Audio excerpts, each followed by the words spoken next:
We are the music makers, and we are the dreamers of dreams.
Good morning. I think we can start with our program. May I ask that we rise for the singing of the national and AU anthems.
Thank you. You may be seated.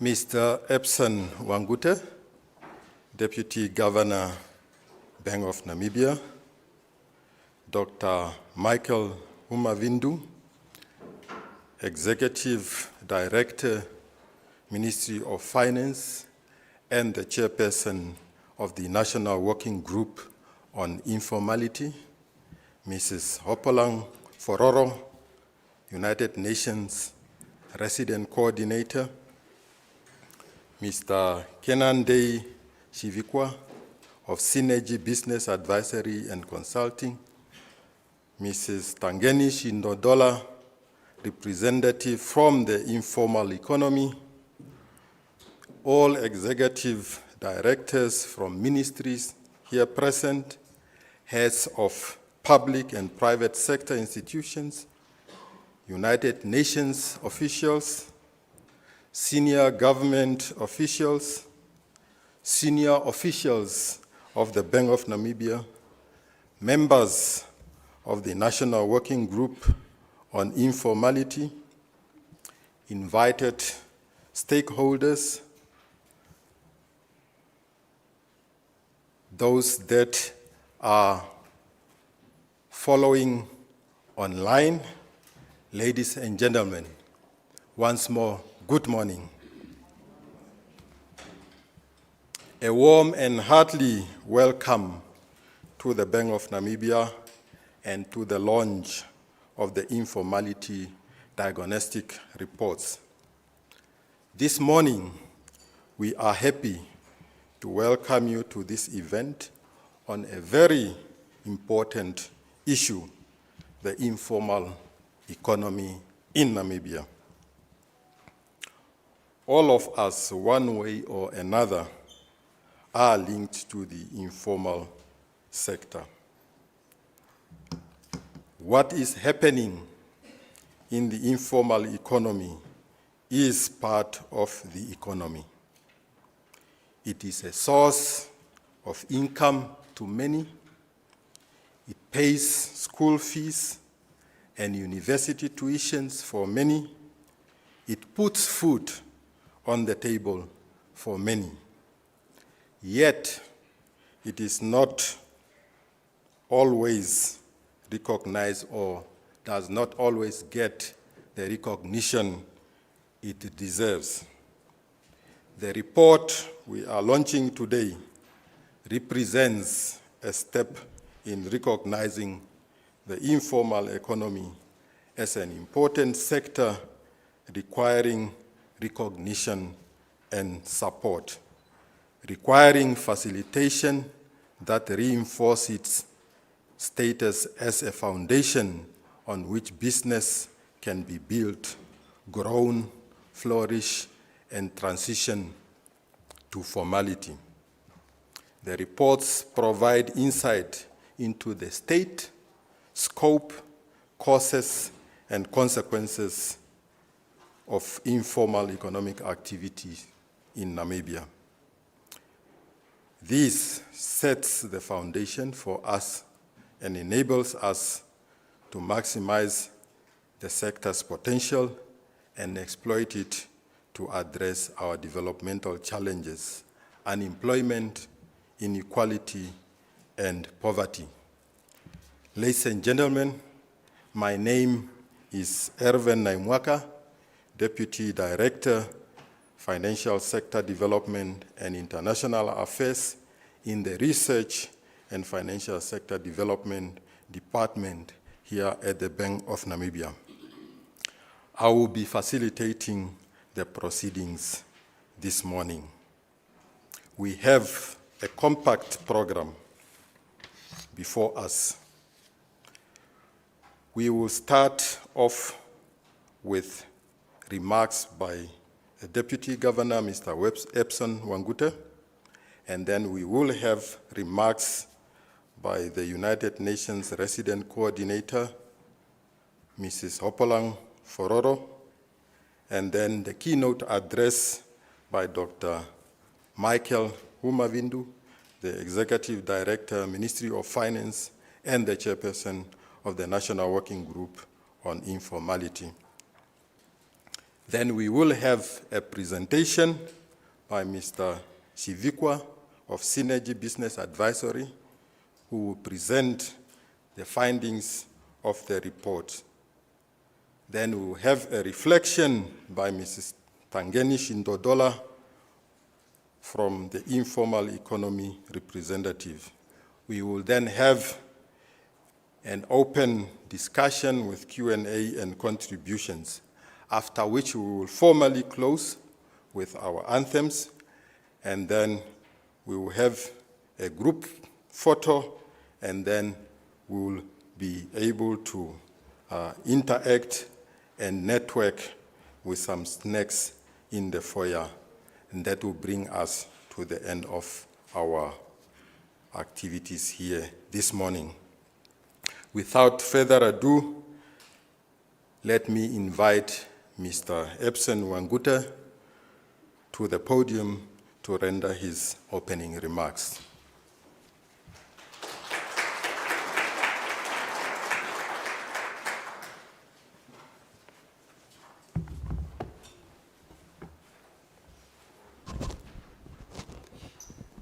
Thank you, Director of Proceeding. Dr. Michael Mabindu, Executive Director, the Ministry of Finance, and also the Chairperson of the National Working Group on Informality, Ms. Hopolang Pororo, United Nations Resident Coordinator in the country, the executive directors, deputy executive directors who are present here, distinguished guests, esteemed colleagues, dedicated development partners, members of the media, fellow Namibians, a very good morning to all of you. It is my distinct honor to welcome you today as we mark this very important moment in our nation development journey. The official launch of the Diagnostic Report on Informality in Namibia. Your presence here clearly is a very clear testimony of a shared commitment to building a more inclusive and prosperous future for all Namibians. Today is more than the launch of a report. It is a culmination of a very collaborative journey that began in 2023. It was when that we convened a diverse group of stakeholders from government and regulatory bodies to our development partners and those also in academia, and most importantly, the representative from the informal economy itself. That initial gathering ignited a sense of shared purpose and agency. It compelled all of us to move beyond assumptions and truly understand the landscape of informality in our country.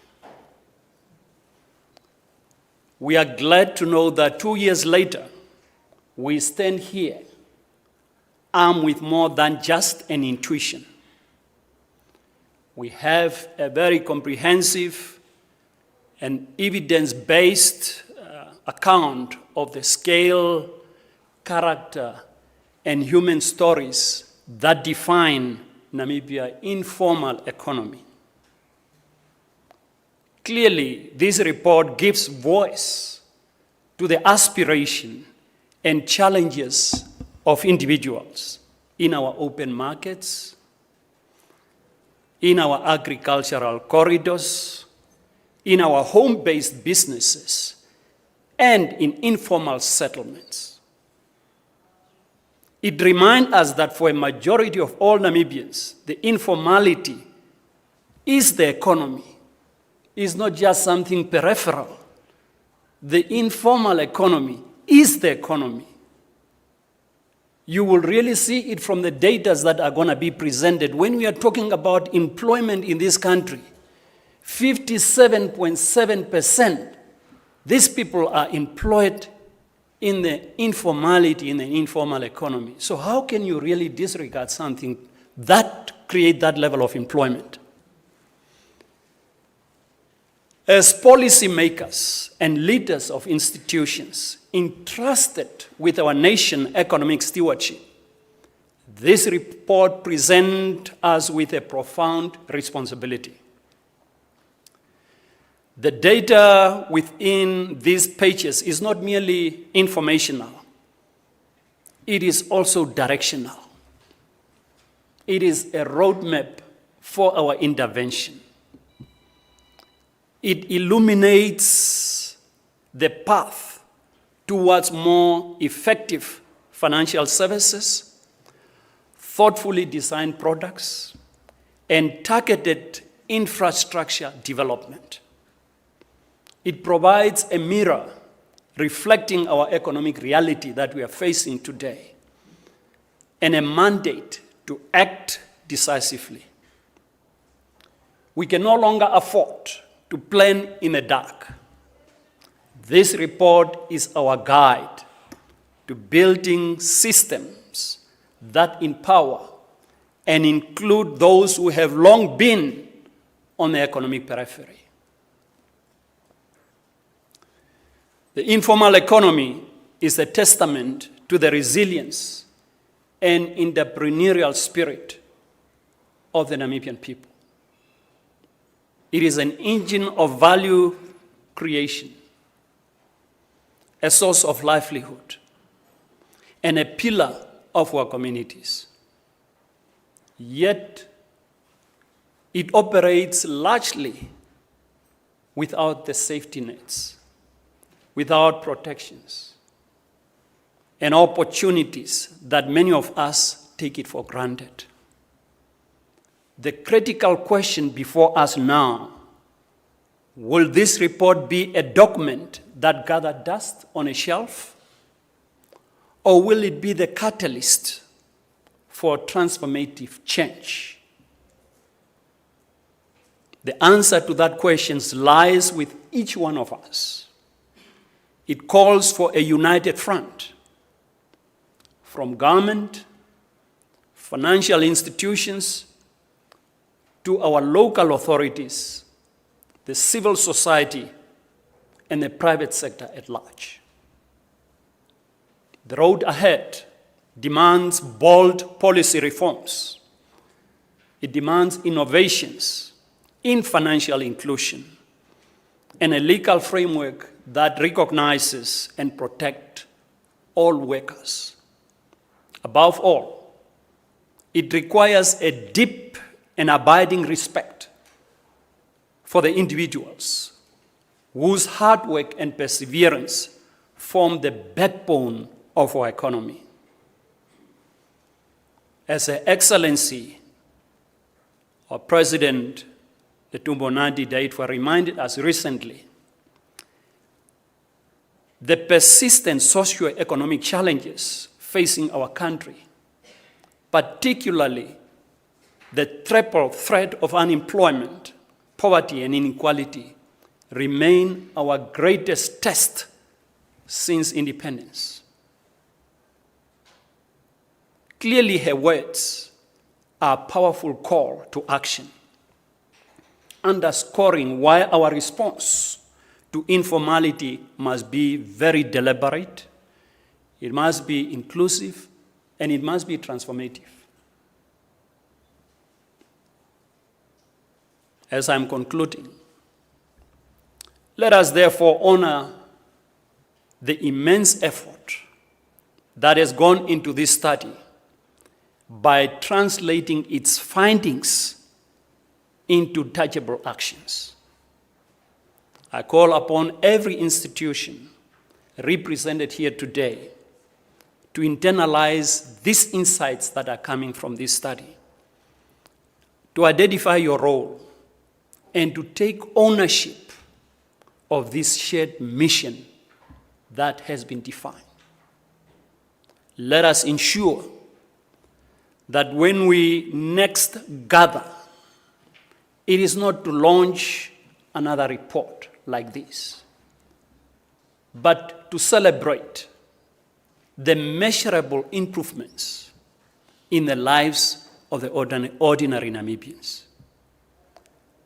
Let this report mark not the end of the project, but the beginning of the national renewal for our economy, and to make sure that the informal economy get the attention in terms of policy intervention, in terms of regulatory framework that it deserves, than it currently now gets. On this note, I thank you.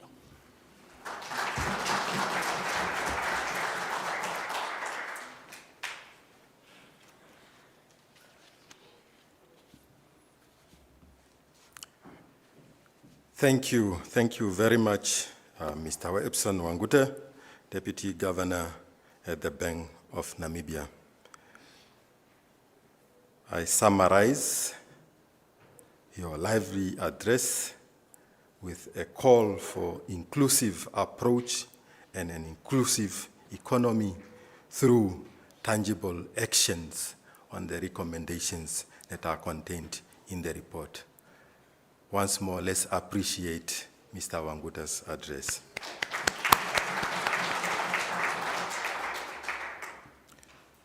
Let me, at this juncture, then call to the podium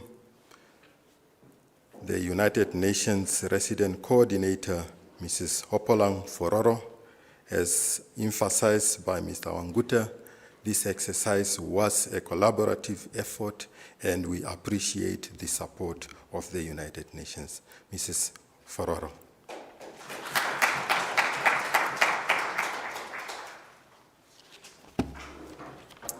Thank you, Director of Ceremonies, and a very good morning to all of you. Thank you. The room is full, but the good morning didn't sound like the room is full. So good morning to all of you again. Thank you. Mr.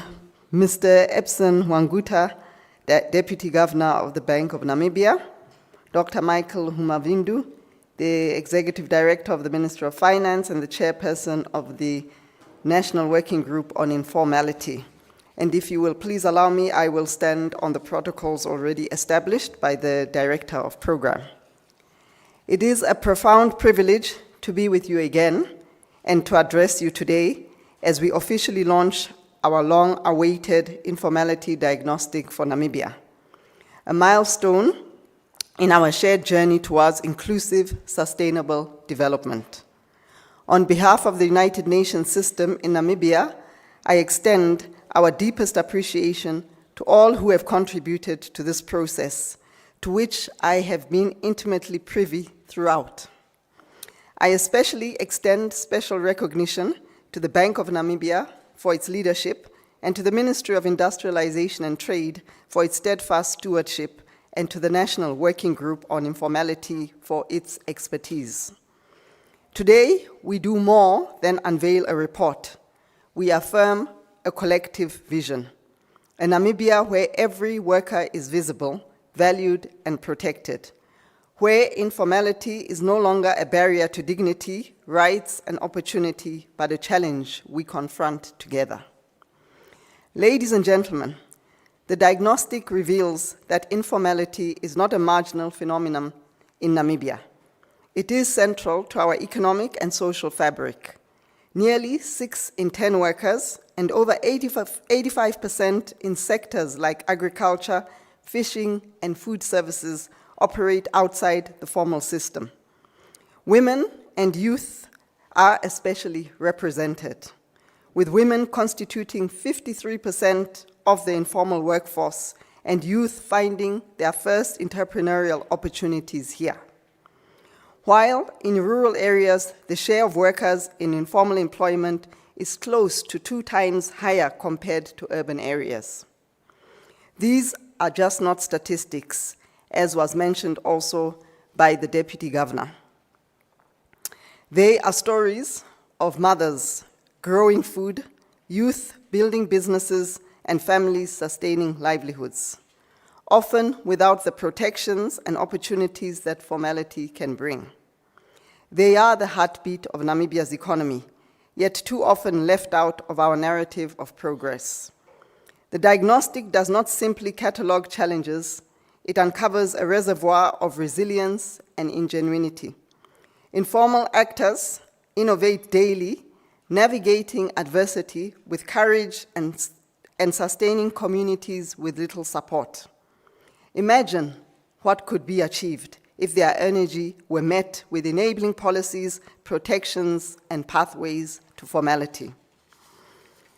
The transition to formality is not a single leap, but a journey. Gradual, inclusive, and deeply human. It is about expanding choices, securing livelihoods, protecting rights, and amplifying potential. It is about building an economy that works for everyone. Ladies and gentlemen, the policy framework and roadmap that we launched today is more than a technical product. It is a compass. It aligns Namibia's national ambitions with global commitments, including the Sustainable Development Goals, including SDG 8 on decent work and economic growth, SDG 1 on ending poverty, SDG 5 on gender equality, SDG 10 on reducing inequalities, SDG 11 on sustainable cities and communities, and SDGs on building effective, inclusive institutions. And I would also like to add, it also talks to SDG number 17, which talks to partnerships. Moreover, this work is part of and is anchored in the United Nations Global Accelerator on Jobs and Social Protection for Just Transitions, with Namibia recognized as a pathfinding country. The roadmap of the Global Accelerator sets out phased practical actions, legal and regulatory reforms, skills development, social protection, financial inclusion, and digital transformation, grounded in evidence and designed for Namibia's context. The roadmap is already under implementation under the leadership of the Ministry of Labor, Relations and Justice, with the support of the United Nations system, including FAO, ILO, UNDP, and UNICEF. Ladies and gentlemen, as you may recall, in 2020, during COVID-19, the UNDP Namibia had commissioned a diagnostic study of the informal sector, which provided critical insights into how the pandemic exposed the sector's deep vulnerabilities. This early work has now been expanded and institutionalized at a national level, demonstrating how evidence-based research can evolve into large-scale coordinated action. But it was not enough. We salute the multi-stakeholder National Working Group on Informality for advocating for this issue and ensuring an inclusive process. Your efforts demonstrate what is possible when we approach complex challenges with resolve together. Our UN systems, contributions through the ILO, UN Habitat, GIZ, and UNDP, and the resource persons from Genesis and Synergy Business Advisory have been instrumental to get us to where we are today with results. As we look ahead, let us remember our ultimate beneficiaries: the woman selling food at the mixed settlement, the youth crafting hope in Havana, the informal worker dreaming of a better future. Our responsibility is to ensure that these aspirations are honored in our policies, partnerships, and collective vision for Namibia. In conclusion, the United Nations stands and remains beside the government and the people of Namibia today and into the future.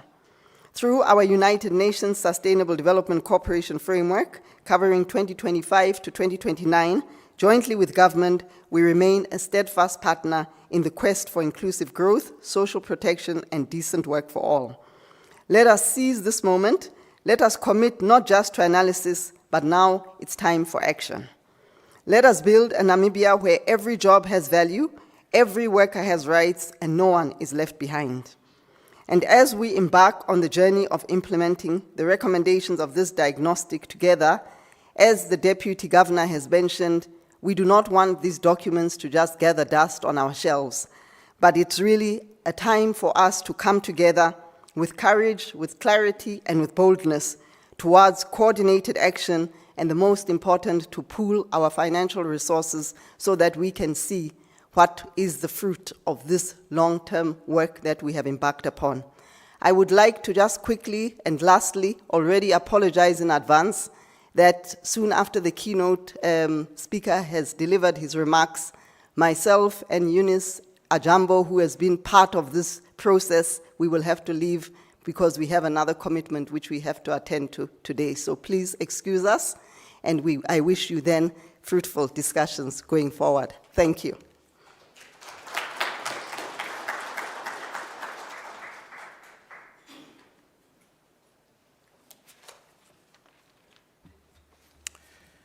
Thank you, Mrs.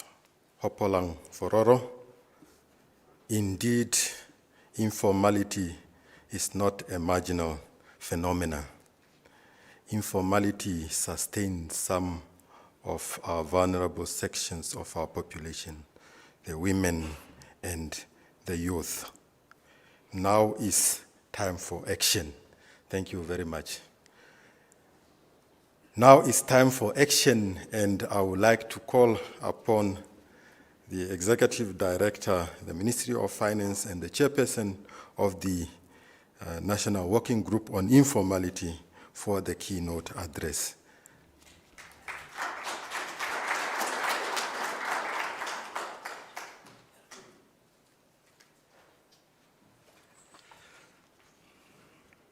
Thank you, Director of Ceremonies. You know, my mother was a seamstress, so I want to know, and I know the small-scale farmers are also in the informal economy, so let's exclude those ones. Can I see who else was raised by an informal economy operator? So almost half of the house, eh? You see? That's how important this economy is. Thank you. Mr. Epson Wanguta, Deputy Governor of the Bank of Namibia, Her Excellency Hopolang Pororo, UN Resident Coordinator, the executive directors that are here present, thank you colleagues for coming, or their representatives, distinguished partners, fellow policymakers, members of the civil society organizations, representatives of what we call our biggest segment of the private sector, the informal economy itself, and then obviously the rest of the private sector colleagues and friends, good morning. Today is not merely the launch of a report. It is the culmination of a profound journey, a journey that has reshaped how we understand a significant and important constituent of Namibia's economy, and speaking personally, has fundamentally transformed my perspective as a policymaker. For too long, the conversation about the informal economy has been one of silence, of oversight, and of an invisible workforce. We have allowed a narrative to persist that treats this sector as a side activity, a temporary measure, a nuisance, or a shadow economy, as they call it. Some also call it the black economy, black underground economy. To date, when we look at the data, it tells a different, undeniable story. This sector is not a side economy. It is a pillar of our national life, as attested by the number of almost more than half the house that showed that they were raised by an informal economy actor or actress. It is the engine room where, as the Deputy Governor has informed us earlier, that an estimated 58% of our workforce finds their livelihood. In addition, it is also important that in my speech I mentioned that it contributes a significant portion of our GDP that demands our respect and full integration. In 2024, when Cabinet approved the National Informal Economy, Startups and Entrepreneurship Development Policy, or what we call NISEP, that policy indicated that the informal economy by 2023 was estimated to be 24.7% of GDP, almost a quarter, which represented approximately 8 billion at GDP power purchasing prices levels, and latest indicator of 2025 reached that up to 26.5% of GDP, representing approximately 13 billion US of GDP at PPP levels. Roughly, the overall GDP at PPP levels is around 49 billion US. So that really tells you that this is a major economy that we are dealing with. And that's why I always say it's the biggest segment of the private sector. It is a space where women, who make up the majority of informal workers, build up more than half of all informal enterprises, where youth build their first businesses, and where resilience survives in the absence of safety nets. This report, the National Diagnostic on Informality in Namibia, is therefore a mirror we hold up to ourselves. It reaffirms a truth that we can no longer ignore. Namibia cannot transition to shared prosperity while half of its workforce and entrepreneurs transitions daily between survival and exclusion. Equally, our country cannot effectively diversify this economy without scaling up and propelling and incubating in the most sustainable manner the bedrock of our indigenous entrepreneurial capital, which is the informal economy. Ladies and gentlemen, when we began the work of the National Working Group, we deliberately chose not to commission a study from behind a desk. We opened a national conversation. We stopped speaking about the informal economy and started speaking with the people who are engaged and involved in it every day. We listened to the stories of the street vendors in Windhoek and across the country. We listened to their stories of how constantly facing the threat of eviction, yet they continue rising before dawn to provide essential goods. We spoke with the taxi drivers who navigate our cities, the backyard mechanics who keep our transport running, and the informal food vendors whose small survivalist operations feed our communities and fund the education of our future generation. Their experiences are marked by immense challenges. One is lack of security, operating in restricted zones, often without legal protection or safe working spaces. We are all aware of these issues. There is also financial exclusion. There is limited access to formal credit for them, insurance products, as well as social protection in general. There is also a regulatory burden, facing a complex, at times, unfortunately, a very punitive regulatory environment that treats them as a problem to be controlled and managed, not a partner to be empowered. The process has deepened my appreciation for the sheer grit and entrepreneurial spirit of the Namibian people. It has aligned our policy with a determination to recognize, protect, and unlock the real economy that lives beyond glass buildings and corporate regulations and dark suits and ties. This diagnostic report is therefore not an end. We believe it is a powerful beginning. It is the essential first step in a journey from research to reform. The power of this work lies not only in the diagnosis, but also in the roadmap. And I urge everyone to read that roadmap. It's a blueprint that speaks to legal reforms, inclusive finance, fit-for-purpose business registration, spatial justice, a major issue, as well as digital inclusion. It is a roadmap that recognizes that transitioning to formality is not a punishment, but is an invitation into dignity, productivity, and protection. And I stand here today confident not because this report is perfect, but because it was not built in isolation. It was built across ministries, labor unions, cooperatives, development partners, and most importantly, through the voices of the people whose life it must serve. Now, ladies and gentlemen, this work would not have been possible without the collective effort of many. Firstly, to the government of the Republic of Namibia for funding and backing this process from the start.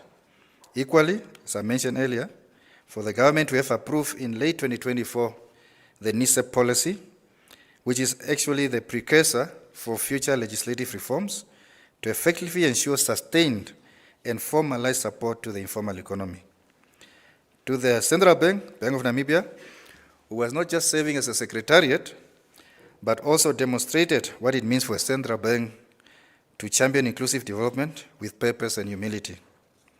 To the UN system in Namibia, for providing and proving that blended financing and technical cooperation are not slogans, but they are actually instruments for real change.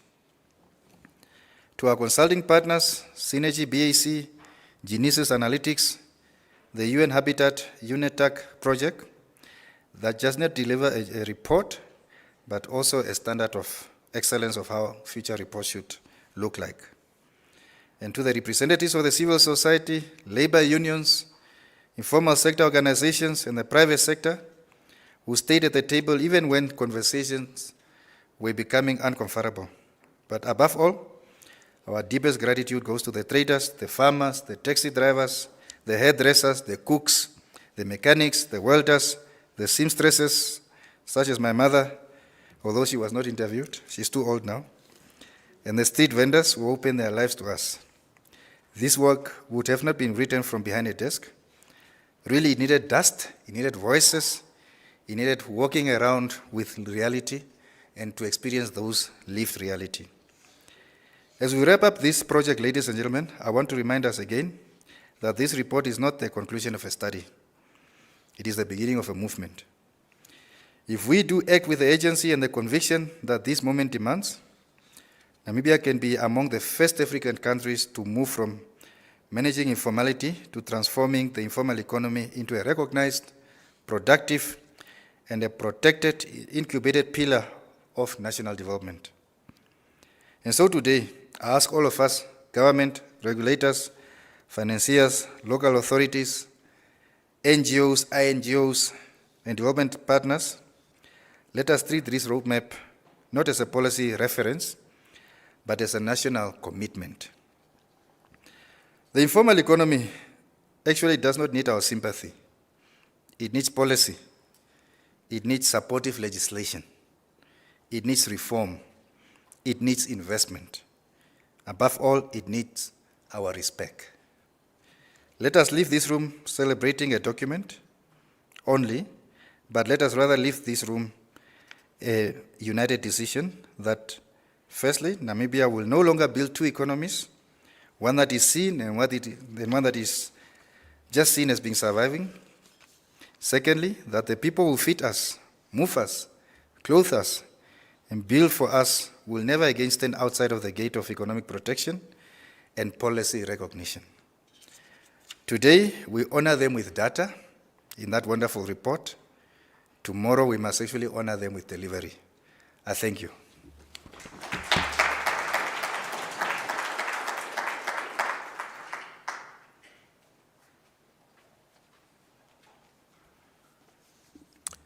Thank you, Dr.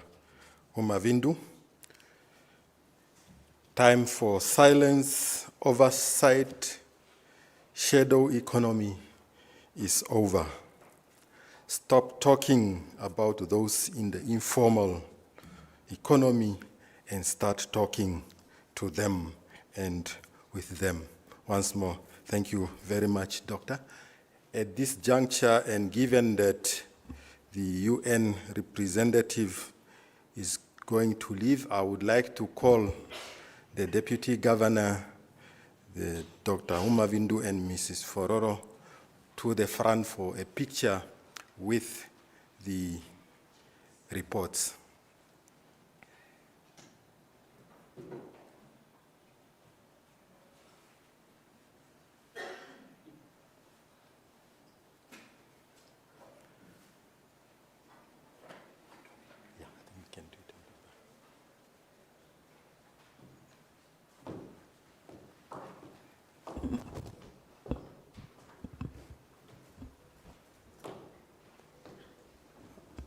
Our photographers, there's an opportunity.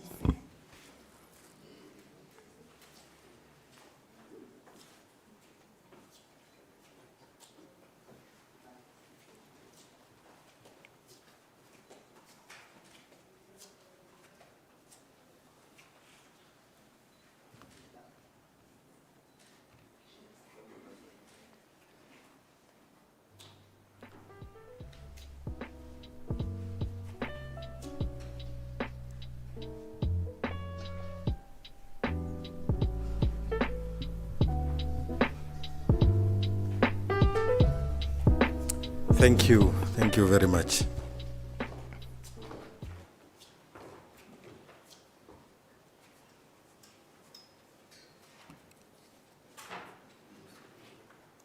I would like to inform that the reports will be digitally available on the bank's website and the UN's website, the Ministry of Industry's website, and the Ministry of Justice and Labor's website. Just to acknowledge the National Working Group, may I request that the members of the National Working Group that are present rise.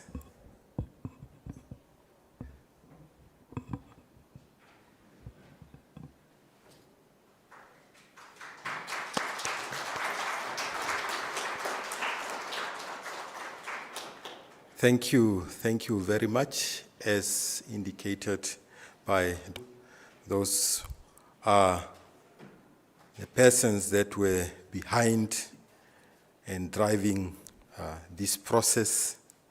And thank you for the collaboration. Thank you for the constructive engagement, even when the conversations were tough. Thank you very much. We can now move to the next item on the agenda, which is why we are here, to hear about the findings and the recommendations of the Namibia Diagnostic of Informality. I therefore call upon Mr. Kenandei Chivikwa of Business or Synergy Business Advisory and Consulting for the presentation.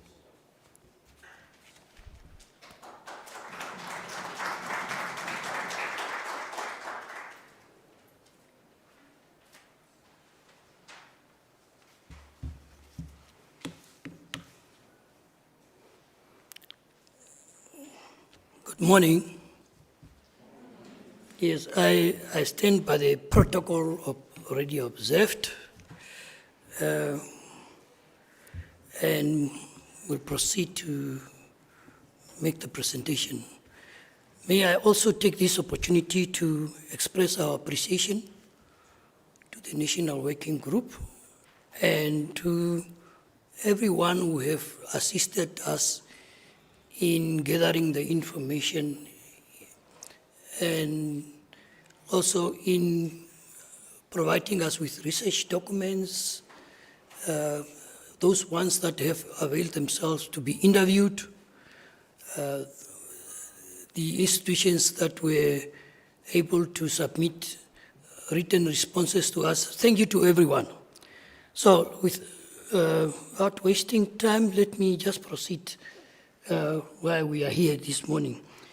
The presentation will look at 5 items, which is background and introduction. We will make or present some highlights of the overview of informality in Namibia.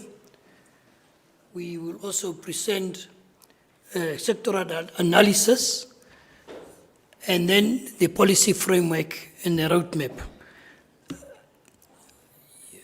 I suppose you have all received, the people that are present this morning here, there are 3 reports that have been printed by the Bank of Namibia. They are readily available and they can be collected. So this work that we are presenting is reports or culminated from the reports, or 3 reports that we produced for this study or for this research.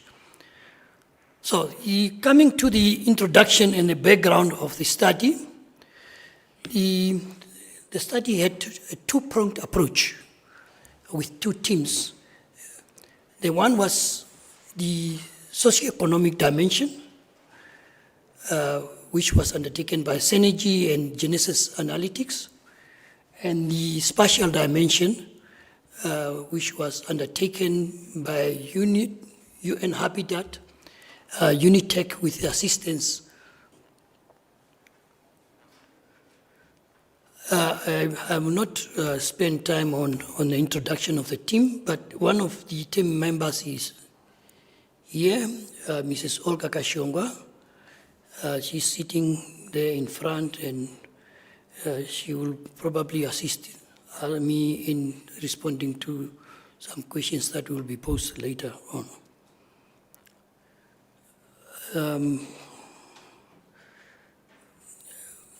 Some of the slides I will not present on them because they are there for comprehensiveness in case you want to go through them in your free time. So I will make just a presentation on some of them. So please take note of that. So the 3 reports we talk about, the overview of informality in Namibia is the first report, and the second report was a sector-specific deep dive report. and then we did the policy framework and roadmap.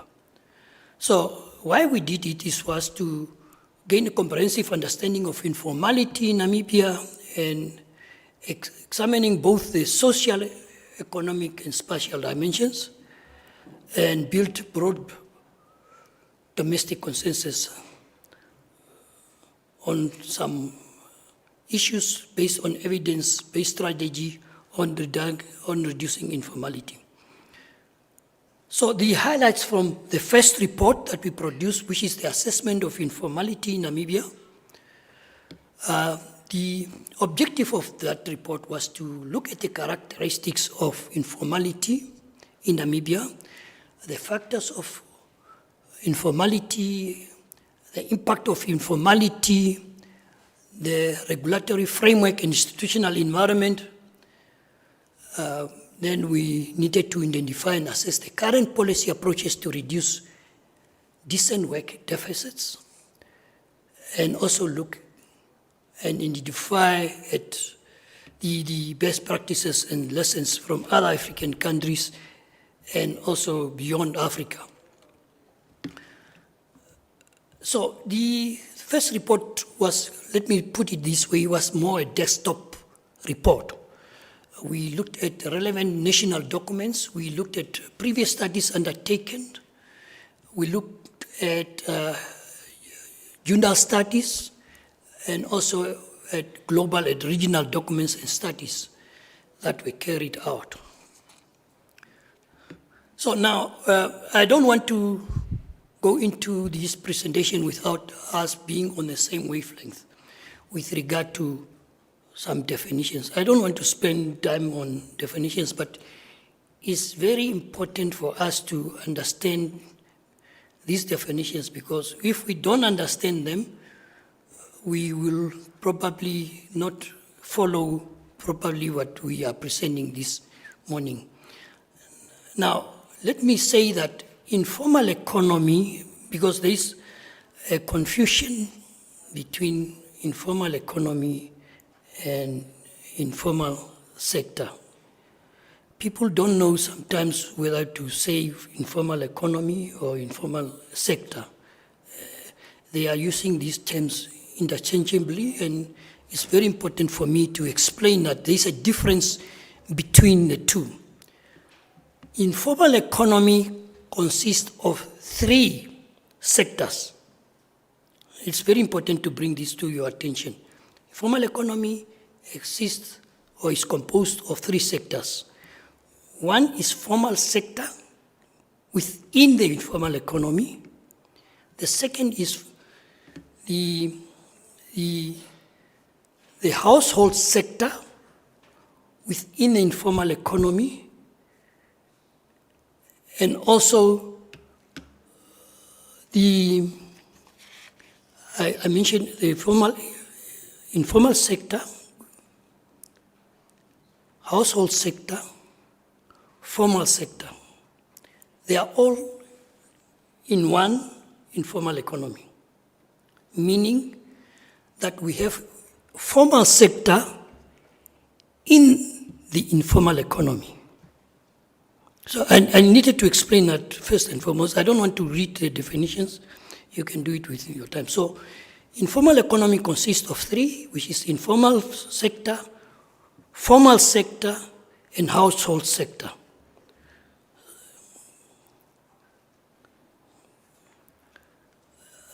And then what do we mean with transitioning to formalization? Because it's also important, because it's part of the study.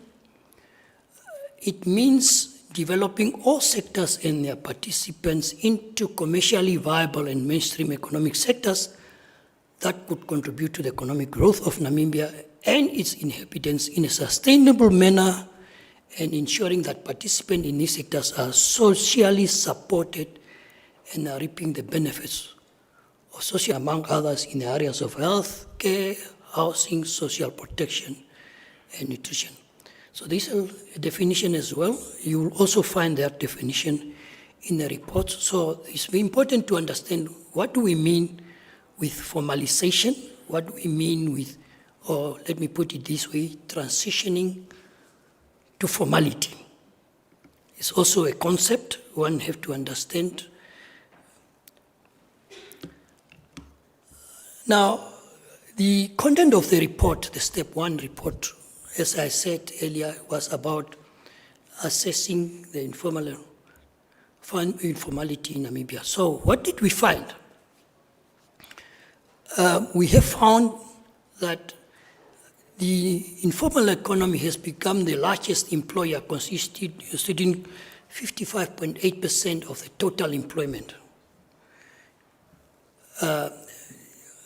So you can imagine the students that are completing school or grade 12, students that are leaving universities, where are they employed today? Because we know that probably more than 80% of the people that graduate, they don't find employment. So that figure could be might be much higher, but at this point in time, according to the statistics and the information that we have from the National Statistics Agency, around 56% of the employment, total employment in Namibia is within the informal economy.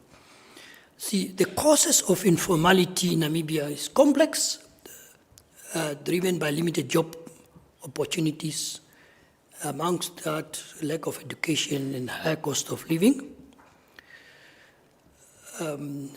Therefore, the government of Namibia recognizes the challenges of informality and has taken the steps such as the recent multi-stakeholder workshop and even the establishment of the National Working Group on Informality.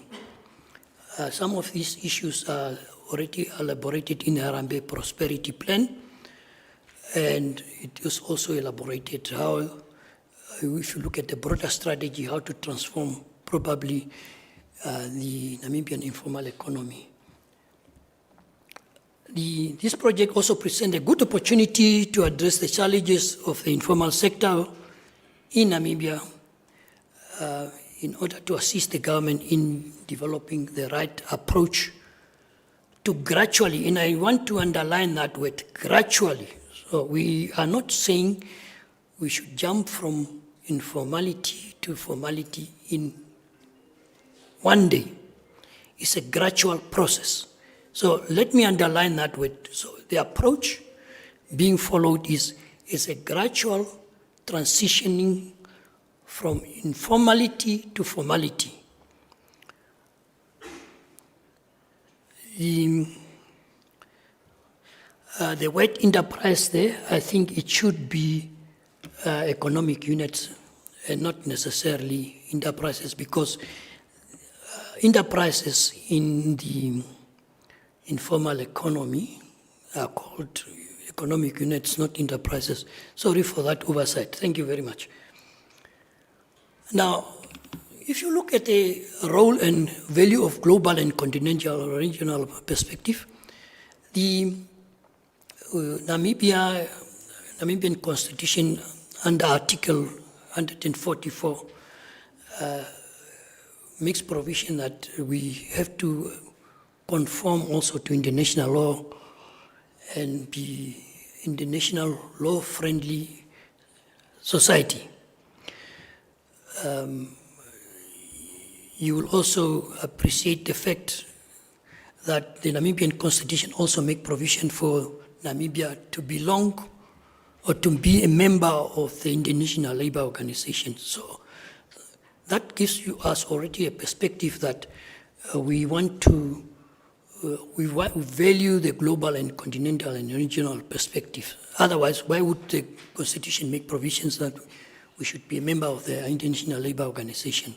So there are global standards, having taken that approach that we have to be internationally law-friendly society. There are global standards that we have to comply with as a yardstick for protection of informal workers and others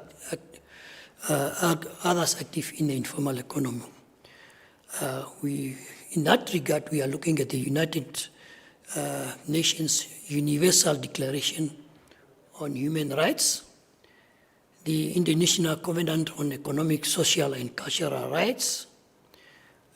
Why do we do that? Because they talk about the rights to social security and several key associated rights.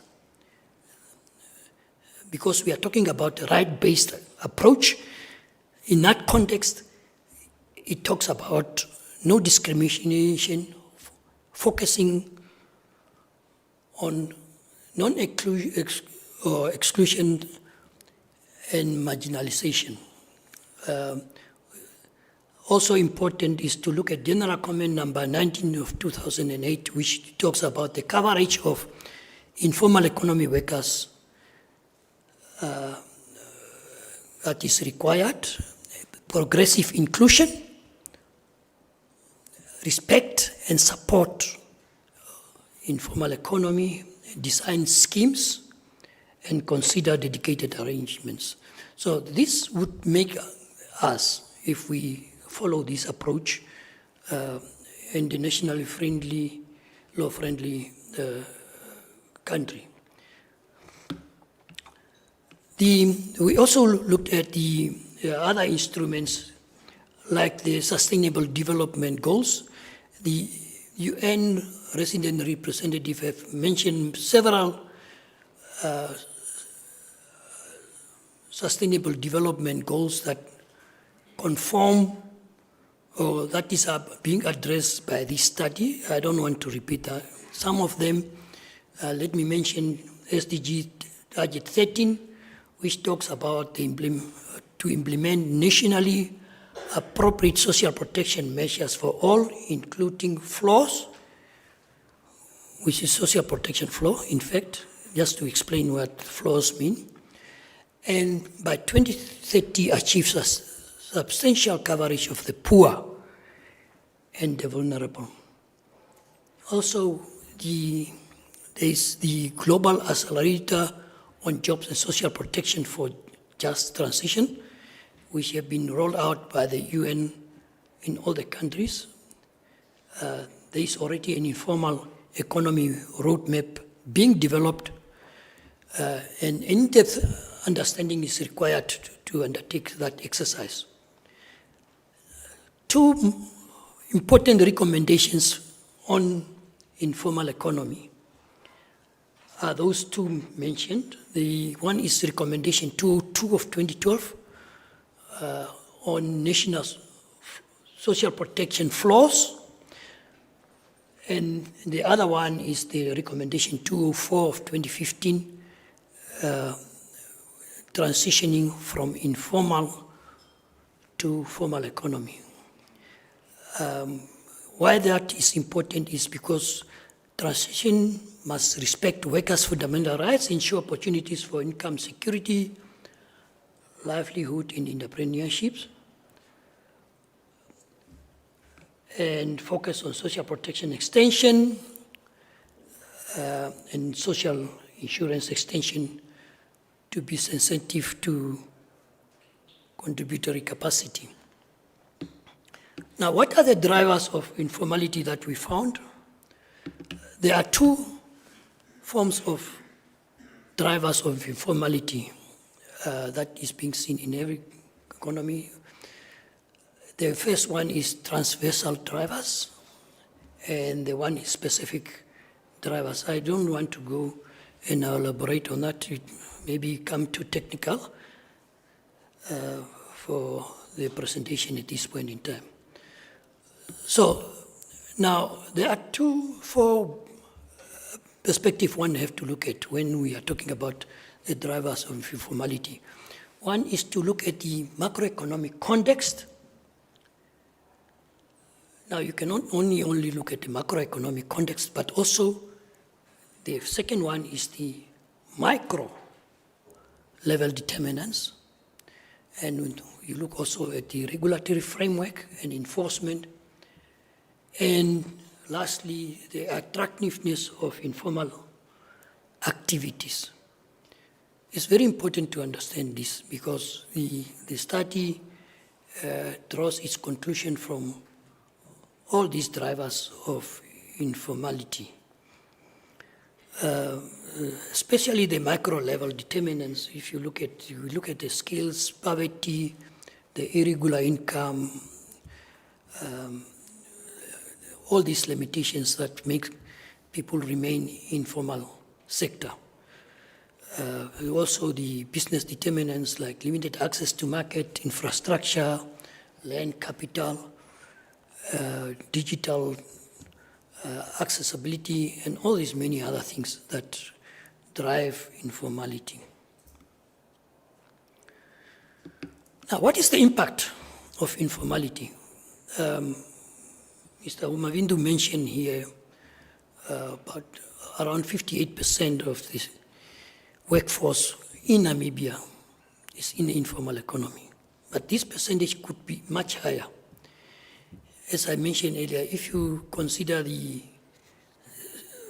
students, the learners that are leaving school, probably 80% of the students that don't find employment, this figure could be much, much higher, because the total population of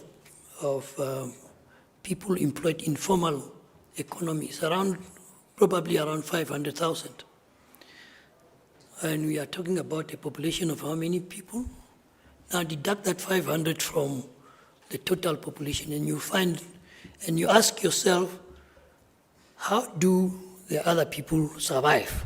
Even half of that population, if you have 500 or 600 people employed in informal economy. So that percentage could be much higher. So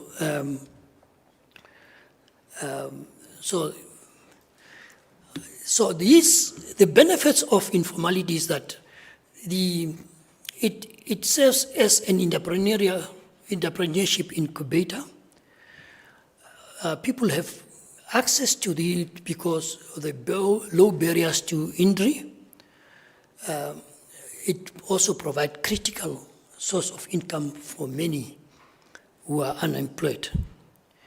And the other factor is that it contributes around 24% of contribution to the GDP. This is a significant portion. If you combine the employment opportunities that you find plus the contribution to the GDP. If you put this together, this is a monster, much, much bigger. And you look at beyond this, you look at the livelihood that it provides to the Namibian people. Now, the drawbacks are many. Some of them, their absence to job security, social protection, the vulnerability of the informal workers. Productivity is typically lower in the formal sector. It must be in the informal sector. Limited access to finance and credit limit. There are many, so I just to draw attention to some of them. So there are benefits and drawbacks. So it's not all bad, it's not all good, but it's there. So what would we conclude from the assessment? So I don't want to repeat what we have already mentioned. The 58% of the labor market, we have already elaborated on that. The second issue is the informality is driven by structural and institutional constraints, which we concluded that there are limited formal employment opportunities is one of the factors that drives informality. High compliance cost, and it also drives people to do business informally instead of doing registration and many other things.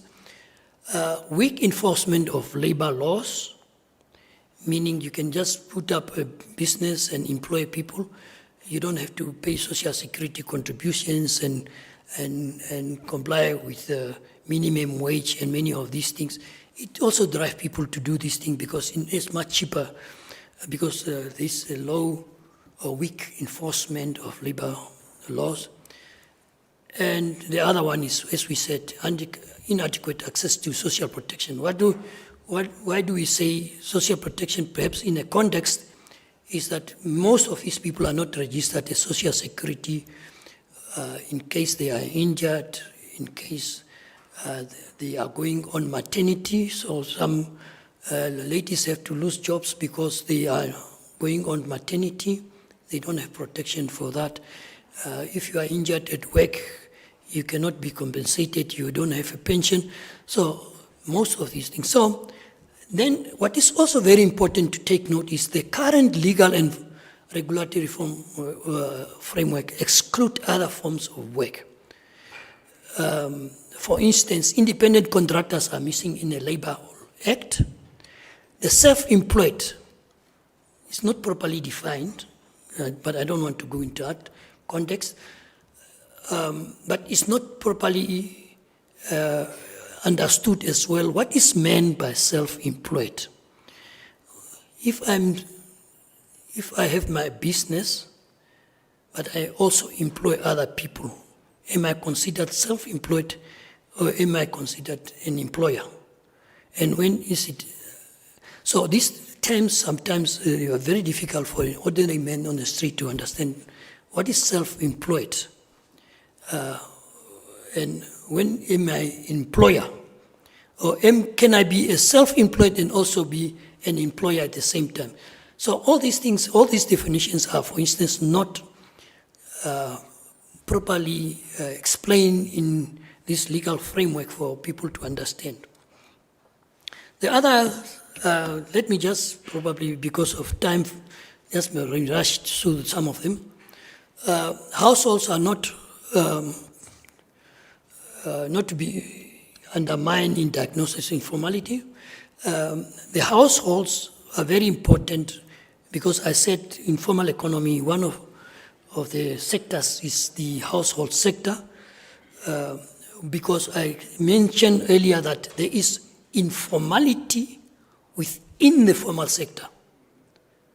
So, for instance, people who have no contracts, although they are employed in the formal sector, and many other things. So there's also the issue of gender dynamics.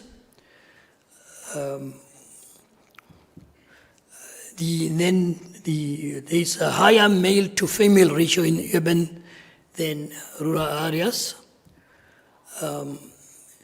There are more males in informal work than females at youth level. Again, if you look at the policy frameworks, it's very fragmented, but we will come back to that later on. So the other factors also that we looked at and what we concluded is there's a disconnect between constitutional aspirations and implementation. If you look at what the Namibian constitution is saying and how it is being executed, and one of the issues is the coordination between the ministries. This is a silo approach to many, in many respects, and fragmentation that cause that disconnect between aspirations and implementation. And you will see when we are going to make a recommendation, why we are, for instance, making a recommendation for an agency. So the other issue is also the informality is both a challenge and opportunity. I just highlighted earlier in the previous presentation the employment opportunities and contribution to the GDP. And then transitioning to formality requires a multi-dimensional coordinated approach between the ministries, social partners, to implement a coherent and inclusive policies. So those were the conclusions from the desktop study, which was the assessment of informality in Namibia. Now, we went into the field Now, the two report is field work. Let me put it that way. And it's so we did a sectoral analysis. So, which focused on two sectors. Unfortunately, we could not do all sectors in Namibia. I will not go into how we selected this, but it's in the reports that you will find on the website as mentioned. So the two sectors selected were the agriculture, fishing and forestry, and food and accommodation services. So why did we do that? We wanted to look at the characteristics, we wanted to investigate the relationships, we want to look at specific factors and drivers, the characteristics, as I mentioned, the forms, the level, the legal and institutional framework. We wanted also to map the actors and policies to be able to make recommendations.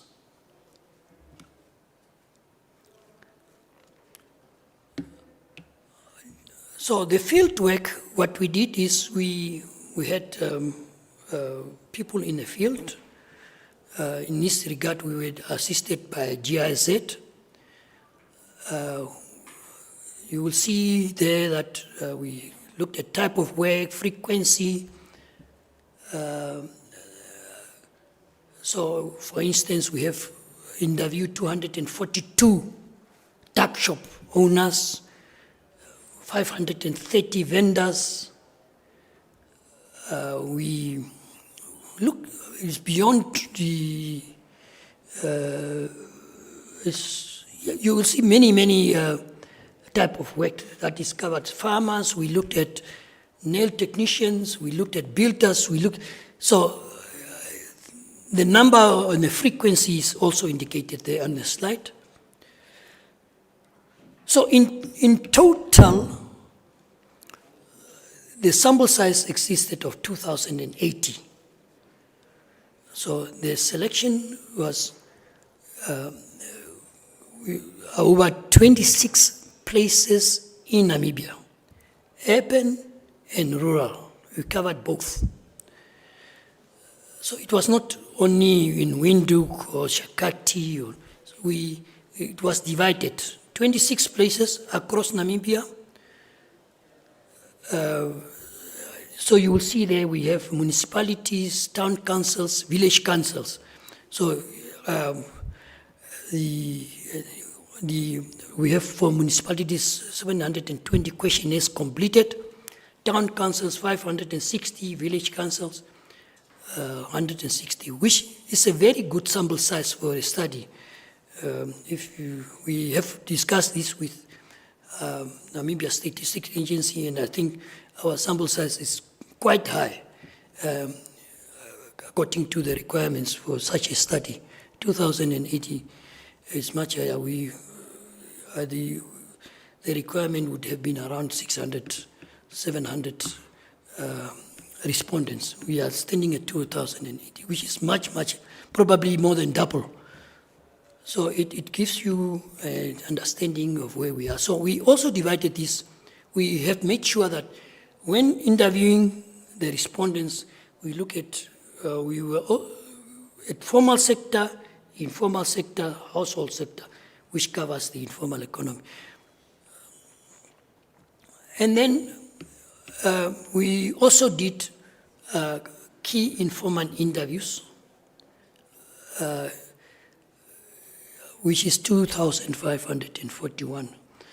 Then the key informant interviews, we had 38. The sample size, you can see there the regions that we have covered, almost all regions. Basically 2, 4, 6, 8, 10, 12, 13, 14 regions. You see how many we have interviewed, in fact 2,541. That was ultimately what we have interviewed, although the planned sample was 2,080. So we went beyond the call of duty.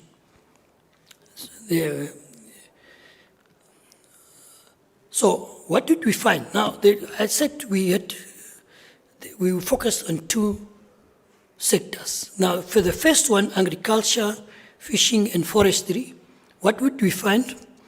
I will not go into much detail about the percentages, but you'll see we have indicated that 70% of our population are in agriculture. We looked at forestry, for instance. We looked at the economic impact.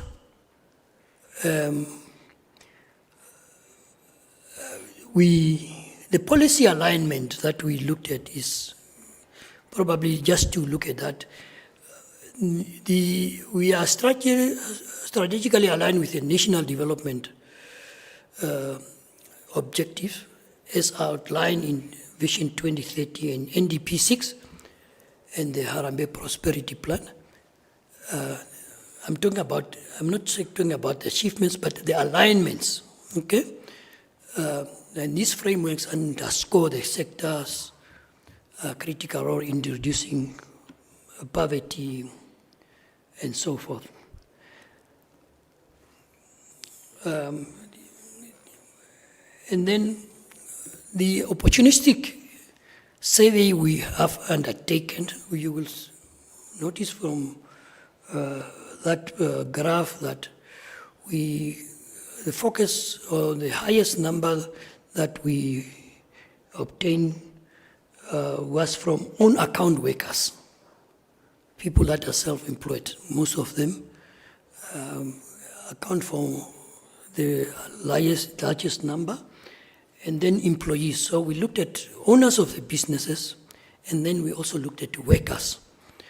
And then the employers was a little bit low because our focus was to look more at the people that were impacted, in majority by informality. The prevalence and characteristics of informality, the employees, we will find there that the average income for farming is 1,600, fishing 2,840, horticulture 1,750. We indicated there the standard deviation, and the minimum and the maximum. So the conclusion is the verbal contracts, especially for horticulture, is much higher. The percentage is around close to 100%, meaning most of these people work without contracts in horticulture, most of them. Farming is around 58, 57%. Fishing, around 48, 49%. Have verbal contracts. We also have indicated to you in blue there the writing contracts, and then in some instances you will find there are no contracts at all. So it is just prevalence and characteristics that you will find.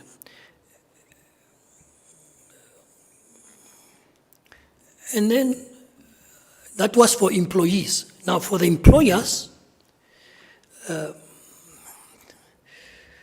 we have found that the 5 enumerated farmers that we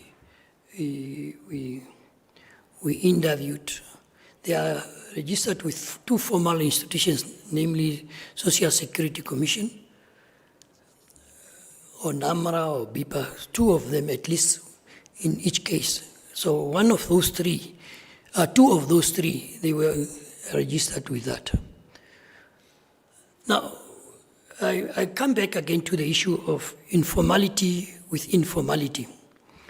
Just to explain that what we are saying is, while enterprises are registered, many employers do not formalize their workers, meaning there are no contracts, no social security contributions, So they, although they are formal, they create informality. And then we said also, why does that happen? Because their argument is because of excessive procedures to follow, high tax and other compliance costs. One of the other reasons, or some of the other reasons are the non-receiving bank loans, so they don't find it necessary to comply with formalities. They rely on retained earnings, savings, and so forth. So the conclusion on that was that the enterprise registration alone does not ensure formal labor practices. So you can be registered, but it does not mean that you are properly formal. Or registration does not ensure formal labor practices. You may be registered, but then you employ people informally, which is not a good labor practice or formal labor practice. We looked at the monthly sales from economic units in the agriculture, fishing, and forestry sector. We will see the monthly sales amounts to, for farming, around 18,600 per month.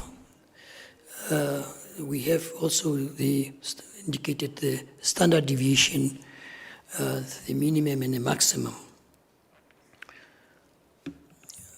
The own account workers,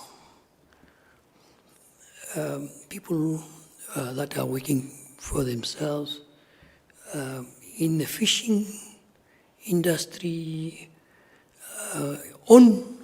we have divided that in four areas. The one is own home, and then we looked at fixed location with permanent premises, and then we looked at fixed location without permanent premises, meaning moving from one place to another. And we looked at those ones that are making use of government open markets, and others that are just moving, no fixed location. Most of them that we looked at, the own account workers, most of them, you see farming is completely blue, meaning that's where they are, 100% their own account workers, because basically everybody in farming most of the time is so self-employed. Then you find the government or municipal open markets, probably only 10% of in farming. The rest of the people using government and municipal open markets are in horticulture business. I will not elaborate further on that because of the time constraint. The special characteristic and hotspots, we are saying is widespread, both in rural and urban areas. Dominant on communal lands, meaning north of the veterinary cordon fence, which is the right line, especially in Agwena, Shikoto, Zambezi regions. Most of them, they are informal trading in open markets for local food security. We also highlight there that the veterinary cordon fence limit market access for livestock north of the red line. It impacts cross-border trade. The urban agriculture is potential for food security, but the theft and land scarcity and municipal regulations make it a little bit unviable. We look at charcoal production. The bushing of commercial farms is export-oriented because we don't use most of those things locally. timber and non-timber products. Informal harvesting is a challenge. And then fishing, most of it for export. And one of the major challenges is the lack of cold storage, especially in rural areas. Where do you keep fish overnight if you don't have a fridge? You would rather keep wood or something that don't get rotten. So those are some of the challenges. So the red tape and delays, there are many things that are challenges that are not contributing to transformation or transitioning to formality. One of it is the red tape and delays that the approval process, registration, high cost. Some of them, they don't want to pay every year the BIPA fee, for instance. Some of them, they don't want to pay tax. Market access becomes also a challenge in many respects because there are quality controls. You cannot export your product because you don't conform to specific qualities. Some of them, they don't produce consistently, and the market requires consistent supply. And then land tenure, most of it, the land, especially in a communal area, is not registered in their name. They cannot use it as security, for instance. They cannot, for instance, register for business purposes in some respects. There's a limited awareness and probably also linked to education because many informal operators, they are not aware of legal mandates regarding employee formalization and many of these things. And then, what are the drivers of informality? I will not go extensively because it's too much. You can see from the presentation. But we have highlighted what are the drivers for informality in the agricultural sector, in the agriculture, fishing, and forestry sector. Each of them, some of them, they are cross-cutting, but we highlighted most of it there. So, for instance, the issue of seasonality and reproductive closure for fishing, many of these things. But let me not go into this because it may take time to explain. But it's on a slide there, the drivers of informality in that sector. Now, let me rather look at the cross-cutting issues in that sector. The poverty and survivalist entrepreneurship is one of the issues. They want to survive, therefore they are there, and that drives them to do informal work. Lack of education and financial literacy. Mr. Wanguta and the Bank of Namibia have also to do some work on that score. Limited government support is another challenge. Inequality in land and resource ownership. The historical disparities with regard to land ownership becomes an issue there as well. Weak integration with formal value chains. As I mentioned earlier, the inability to meet the quantity and quality demanded by the formal sector to supply items to spa and other places, for instance. You need to meet some quality requirements.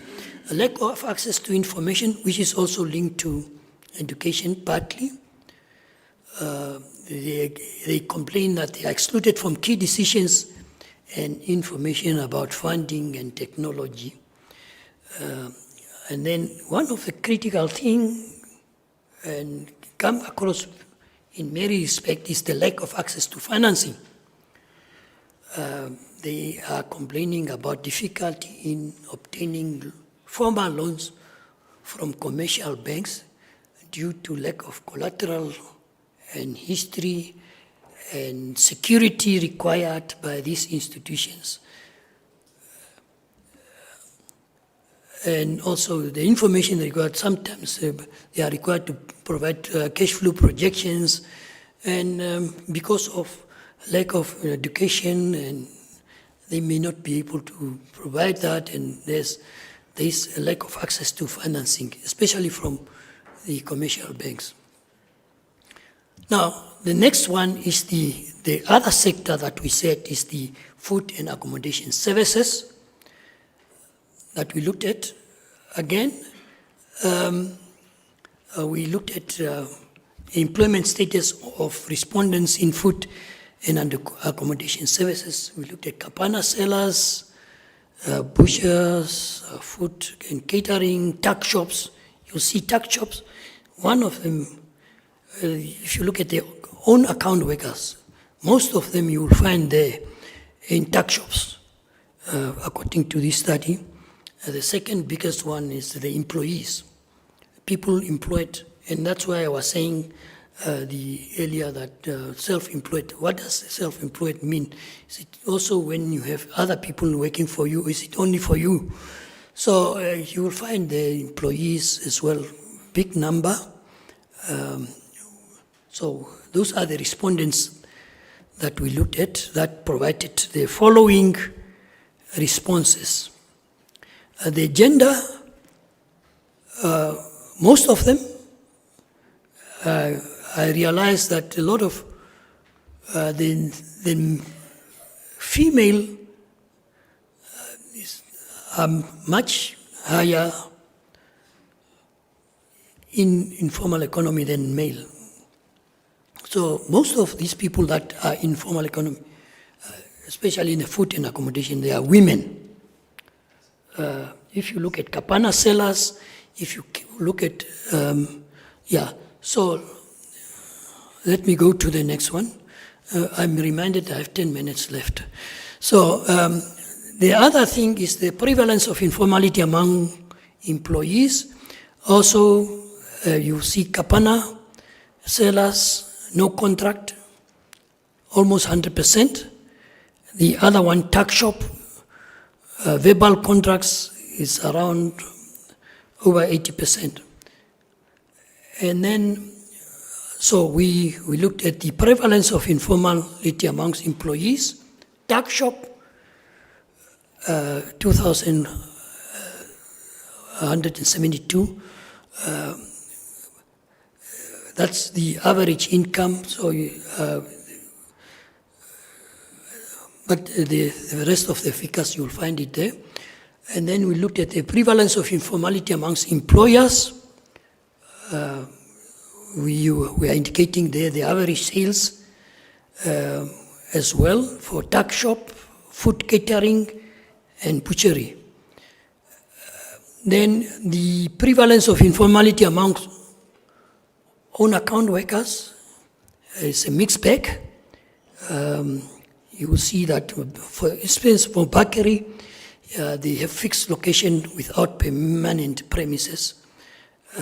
The other is a tuck shop, again, own account. And some of them, they're operating from home. We have also a slide there for prevalence of informality amongst contributing household workers,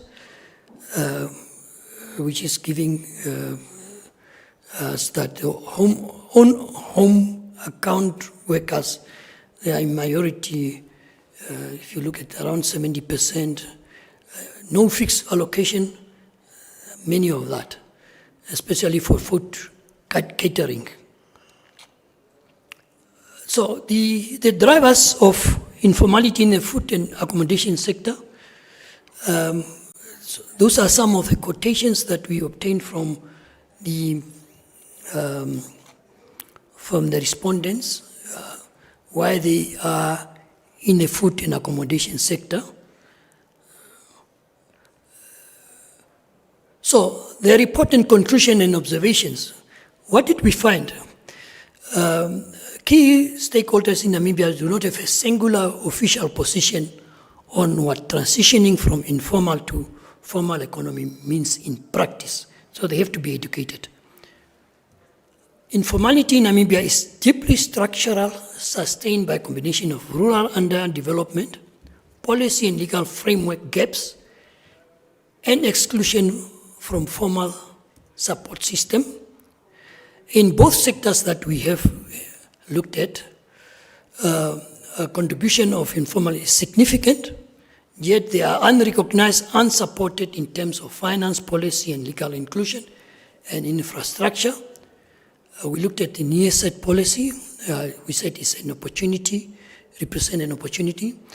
And then lastly, we said we need to set realistic objectives and targets for formalization of informal activity to make sense for everyone. Then further, we also said there are cross-cutting and interconnected and multi-sectoral issues like land, gender, low digital adoption, and so forth that we have to look at. We have to strengthen data systems, monitoring and mechanism, and interagency collaboration. And then, especially to execute that, we need a comprehensive law reform to ensure that informal economy operators are sufficiently protected and have access to their needs. We must also enhance their participation and representation in formal governance structures throughout the system. We must take on board civil society and social partners, representatives on board. Now, lastly, the policy framework. I will rush through it quickly. Why do we do it? We try to align this document to the Namibian Constitution, NDP 6, NIESET, and other documents in preparing the policy framework. Why do we need a policy framework? Because we want to move away from a posture of neglect or punitive enforcement towards a development, rights-based and inclusive strategy. We have indicated there the 8 core strategic objectives that we have looked at when developing the policy framework. All of them guided by the principles of right-based development, gender responsiveness, and critically and flexible phase approach to formalization. Also, again, we looked at the ILO guidance that they provided, right-based, again, gender responsiveness. I will not go into much detail. The cross-cutting interventions, there are many. Mr. Namwaga will not allow me to go into each of them, but at a high level, we looked at the comprehensive legal and policy recognition of the informal economy, what can be done, the challenge, intervention, and impact. We looked at the simplification and adoption of registration and compliance procedures, challenges, intervention, and impact. Also, reform of local authority bylaws and spatial planning regulations. We also looked at improving access to business development services and mentorship, and design flexible incentive social protection products for informal actors. We also looked at the development of tailored financial products and services. We looked at expansion of tailored skills development and vocational training. And I think also expanding digital public infrastructure, strengthening voice and representation of informal economy. All of these We looked at their challenges, their interventions, and their impact for your consideration. So I will not go into the recommendations. Again, the same for agriculture.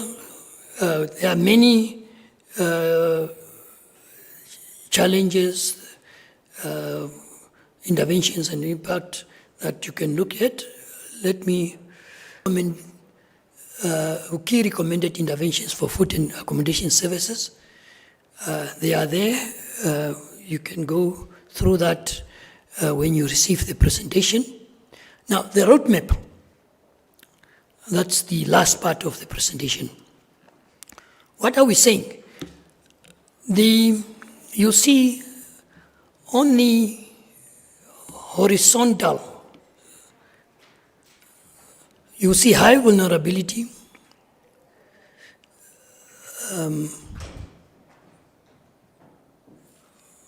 On a vertical, you see high vulnerability and low vulnerability, informality, and then on the other side, you look at the horizontal informalization and informalization. We did a typology. This is a typology that we have developed. It's not there. We did it in the study. You find it in the report. Looking at the three sectors of informal economy. For instance, you will see there that if you look at low vulnerability, but high protection required, for instance, in the formal sector, employers are highly protected, but so you can, for instance, move them easily into formalization. You look at the household sector, for instance, employees in informal employment, they are on the left-hand side here, high vulnerable, and formalization is far removed. If you look at if you look at this one here, formalization is very low. Opportunities for that. High vulnerability, informal informalization is high. But if you look at, for instance, the formal sector here, employers are already high protected. Formalization is much easier to undertake there. Now, if you look at the informal economy here, you see the contributing household sector is very low it's high vulnerable. Yeah, so it's, I will not go further into that. I think it's in a report. You can find it there. And then the roadmap, what are we saying? If you look at we have provided a motivation for this in the report. The informal economy, what are we saying? We are saying we must establish a division of informal economy within the Ministry of Industries, Mines and Energy. And then develop, because it's currently not there. There's nothing that where the formal economy is taken care of while they are contributing 24% to the GDP, while they have 59% employment opportunities. They are not properly structured. They are not, no ministry is taking care of them in an organized way. So we are saying, let's look at establishing a division within the Ministry of Industries, Mines and Energy, develop and adopt a formalization strategy that recognizes different vulnerabilities and protection of different categories of workers and hybrid forms of informality. We are also saying there must be incentives provided for financial inclusion, especially for contributing household workers and for enterprises to register with Social Security Commission, BIPA, and AMRA. So there must be incentives. They must be rolled out and say, if you come and register at BIPA, your informal economy, we will treat you differently from established formal business, probably at a reduced rate as well. So, but in the long run, what we are saying is, considering many factors, and they are elaborated in the report, we are saying it's very necessary to establish an informal economy agency under the office of the Prime Minister. We must pilot and tier classification of informality in selected structures. Why are we doing this? Because we want to address current challenges of fragmentation and lack of coordination and have synergy. And we want to ensure adequate institutional capacity and effective coordination. Let me conclude my presentation with a quote from Ben O'Kree,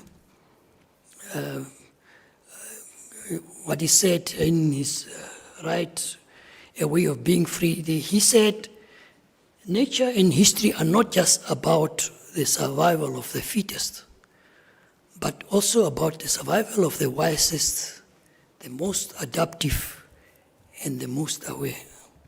So we are not saying informal economy, don't need to exist. We said, let's move to transitioning. We can all survive if we are wise, if we are adaptive, and we are most aware. I thank you so much.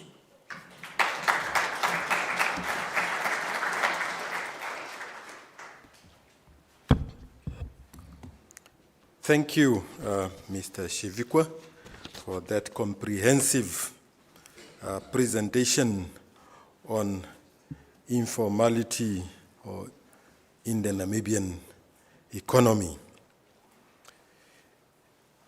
As we digest the presentation by Mr. Shivikwa, let me call upon Mrs. Tangeni Shindodola to give us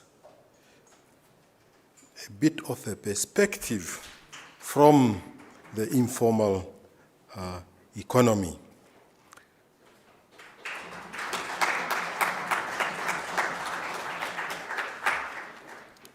In the meantime, reflect on your questions and interventions on the presentation.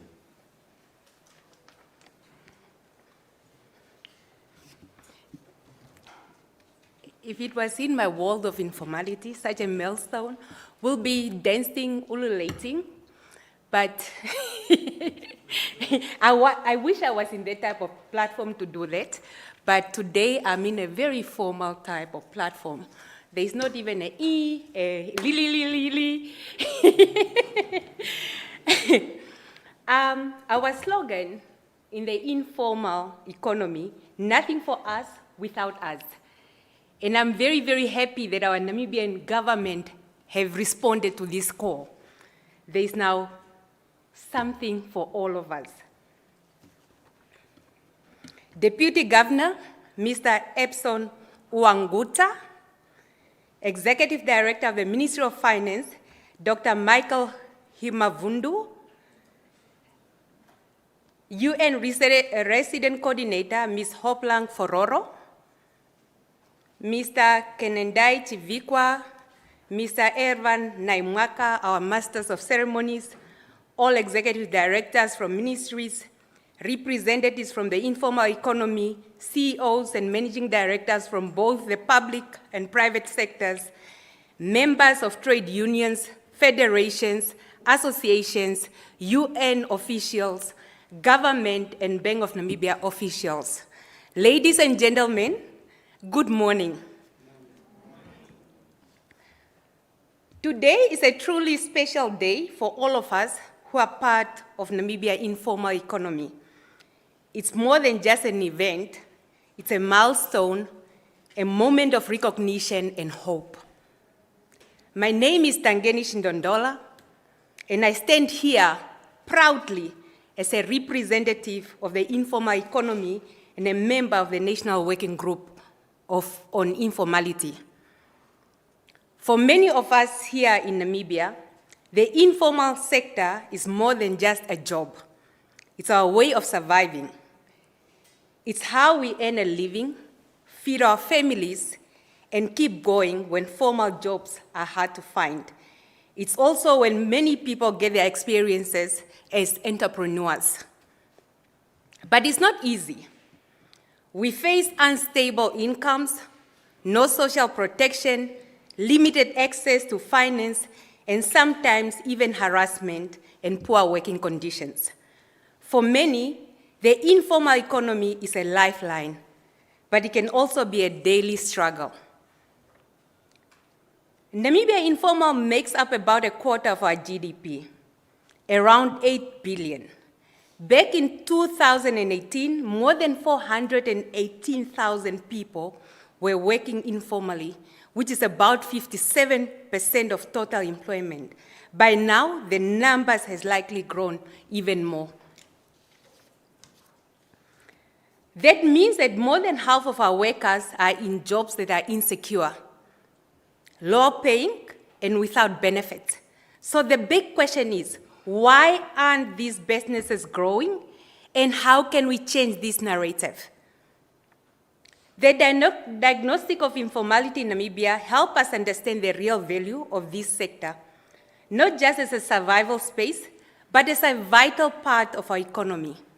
It gives us the tools and insight to strengthen and to help people move from survival to success.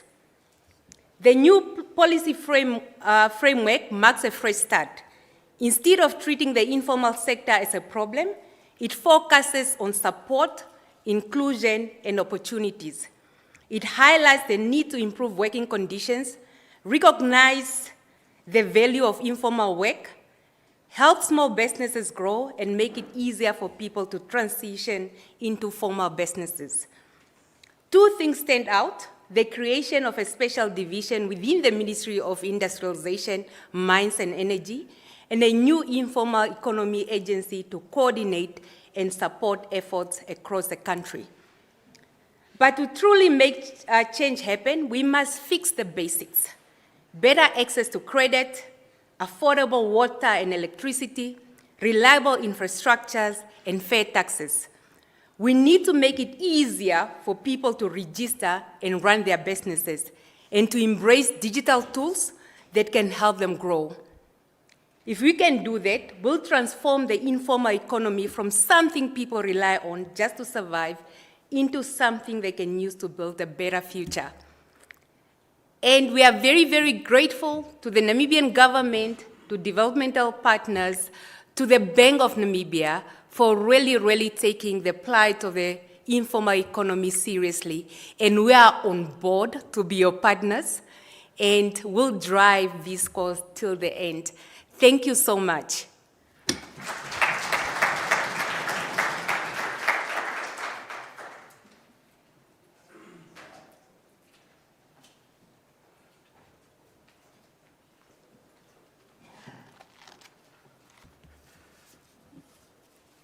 Thank you very much, Tangeni.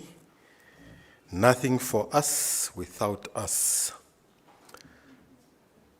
So we can start the conversation, the first conversation of the movement. I now open the floors for questions and reflections.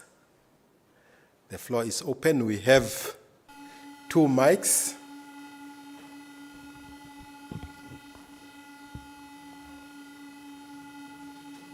If you want to make an intervention, you come to either of the side for a mic and we'll give you the opportunity. Or I see Pietres has volunteered to take the mic around. We have a hand up there. Please introduce yourself and make your intervention. Yeah, thank you very much. Thank you very much. My name is Saki Marima. I'm from the Bus and Taxi Associations. Yeah, we are really appreciating the day of today, our presence here. Let me just also take this opportunity, Mr. Director of the ceremony, to allow me to also to touch on what Tangeni has said, Ms. Tangeni, just to support her view, because a lot have been said. We really, nothing without us will happen. So we thank that statement of her. Now, us from the Bus and Taxis associations and so on, when I remember when we were first invited to this gathering of getting the information, we were thinking that it's just another strategy to delay our demand. But finally today we are happy for the information gathered here. With me, myself here is the 3 books. But our concern now is that this information, I did not go that much through it, but I was listening very attentively. Our concern now is that please, let's not allow these books just to be some of our decoration to decorate our offices and maybe just to post them and have them in our offices and gathering dust, and yes, it will pass. Yeah, I remember the day when we were having this information wanted to be. Ms. Poloro was also there. I see her, she's also today. Ms. Vicky was there, she's also today here. The labor minister was there, and industrial that day they were there.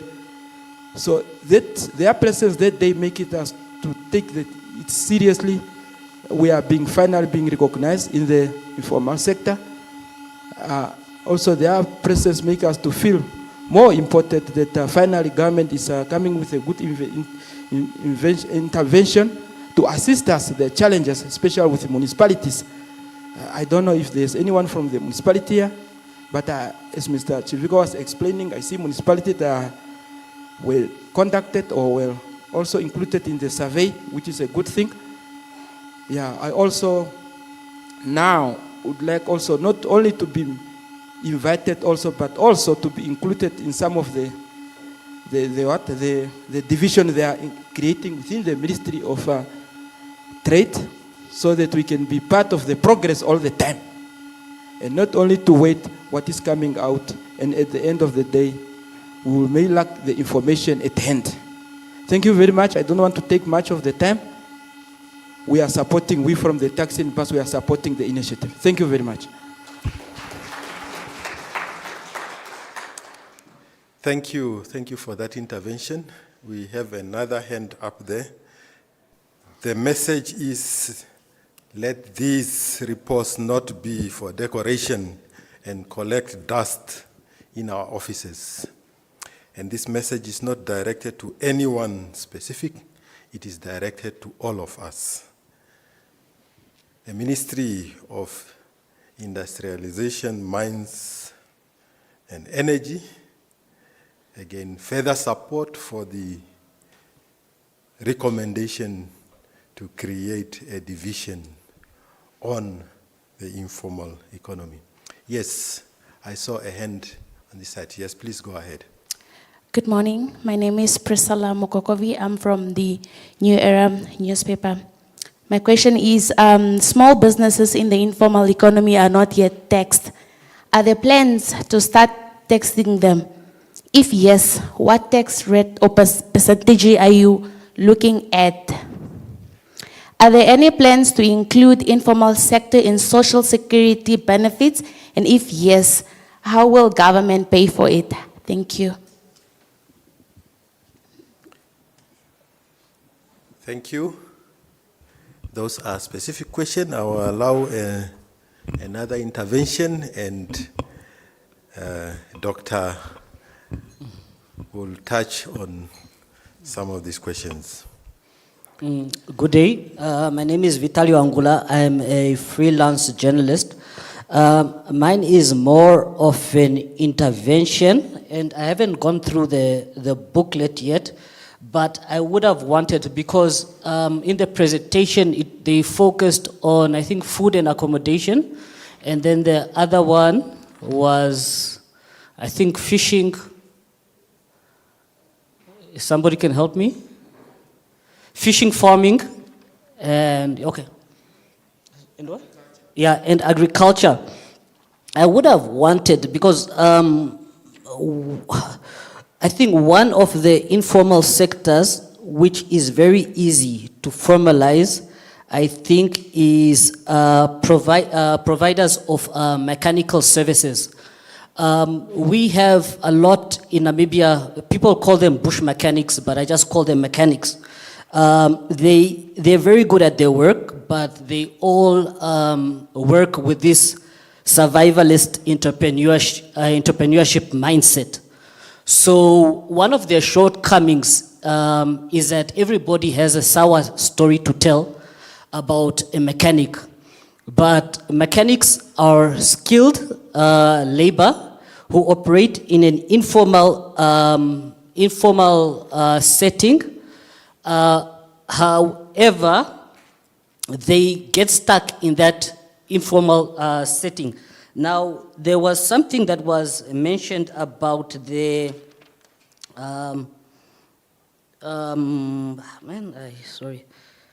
about the association to move people from informal to formal.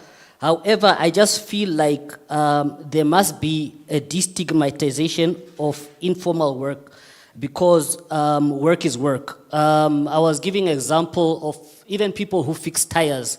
To fix a tire, you can charge somebody 500. You can fix a tire in one hour. And you can do 10 tires a day. As a person who fixes tires, you can easily make $5,000 a day.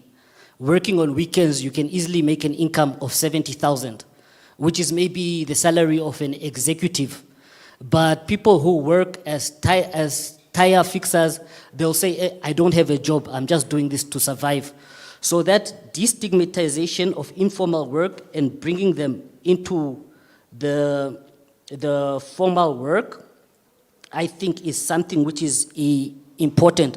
And I wanted to know, in terms of informal workers and formal workers, where do we put IT technicians, musicians, and artists?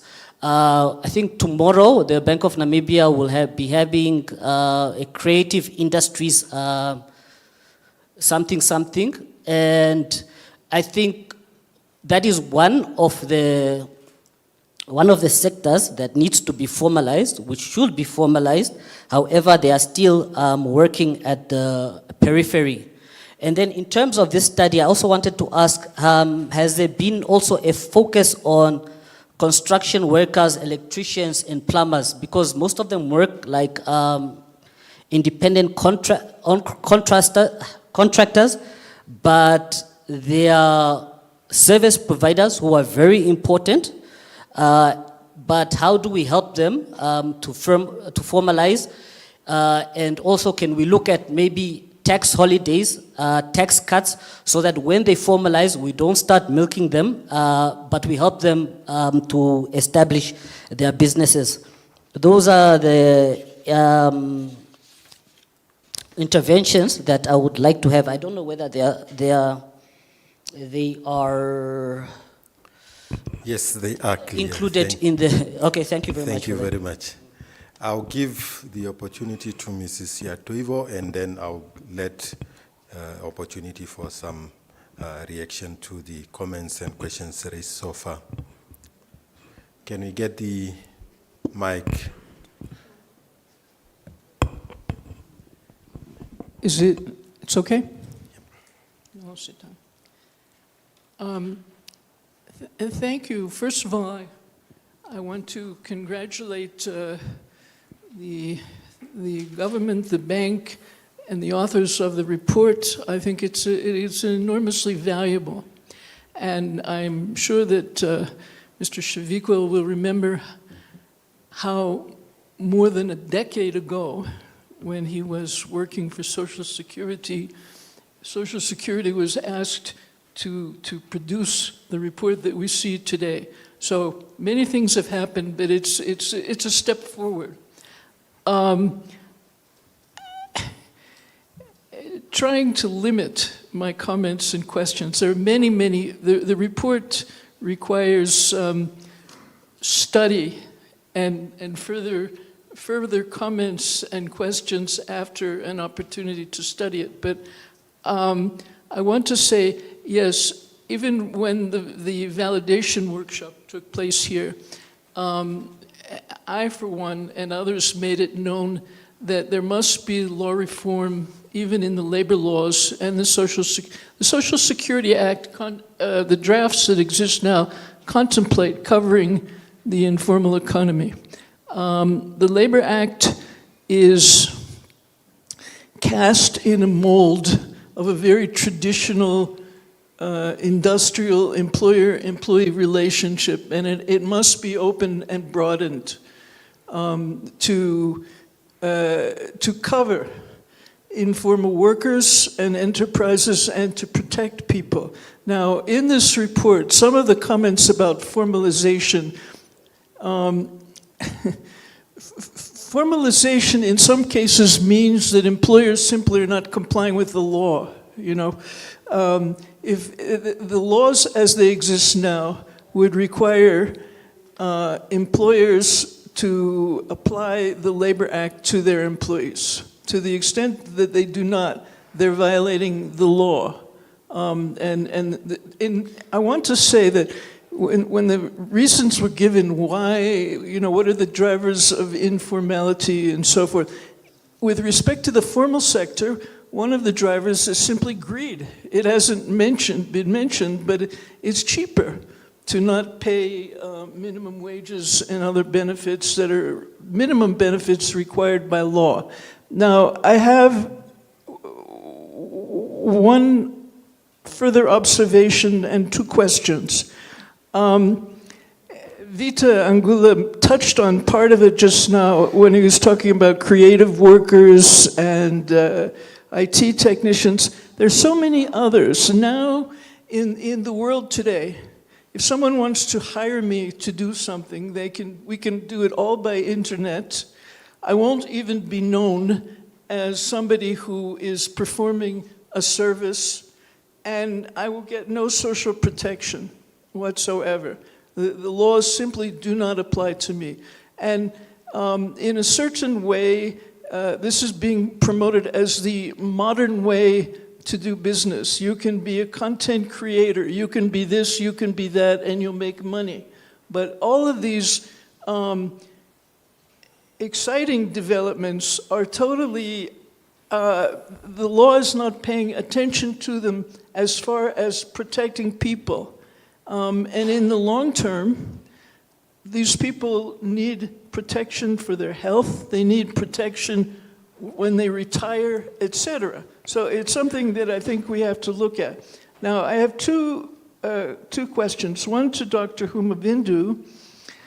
As I look at this report, I'm asking myself, how do the initiatives that the government is now taking to create youth enterprises, to extend financial support to existing enterprises, etc., how do these relate to the recommendations being made here?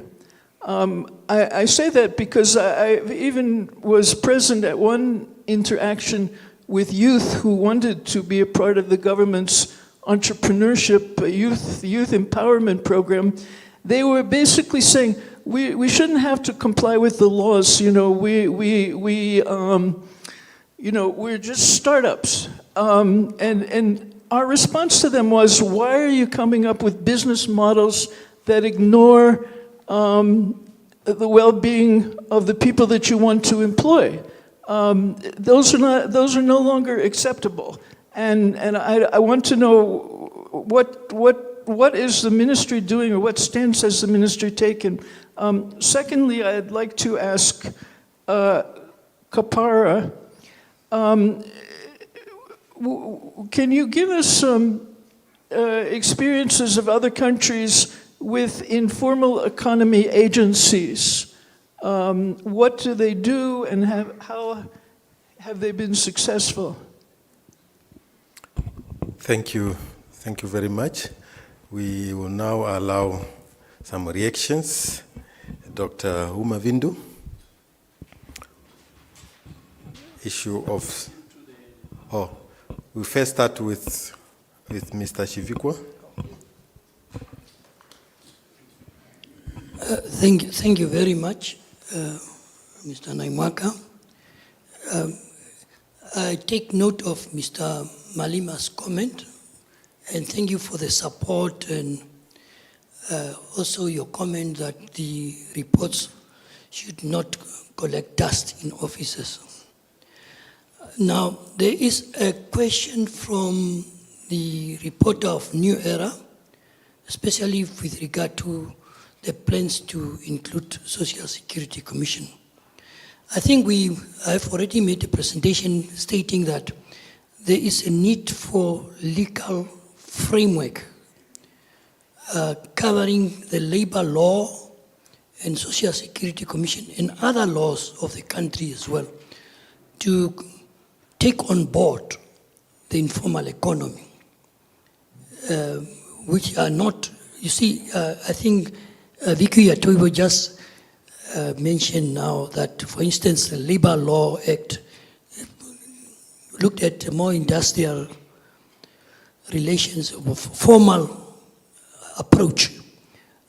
These acts and legal framework were established long before with the issue of informality became a topical issue in Namibia. So all these legal instruments require rework, and that's why we have made the recommendation that the policy framework, the instruments, the acts, all these things that encompasses the legal framework have to be revisited and made it conducive for the informal economy to be taken on board. You'll find that in the old times of some years back, all the NDPs and even Vision 2030, there was no mention of informal sector at all. I think it's only now in NDP 6 that is now being recognized.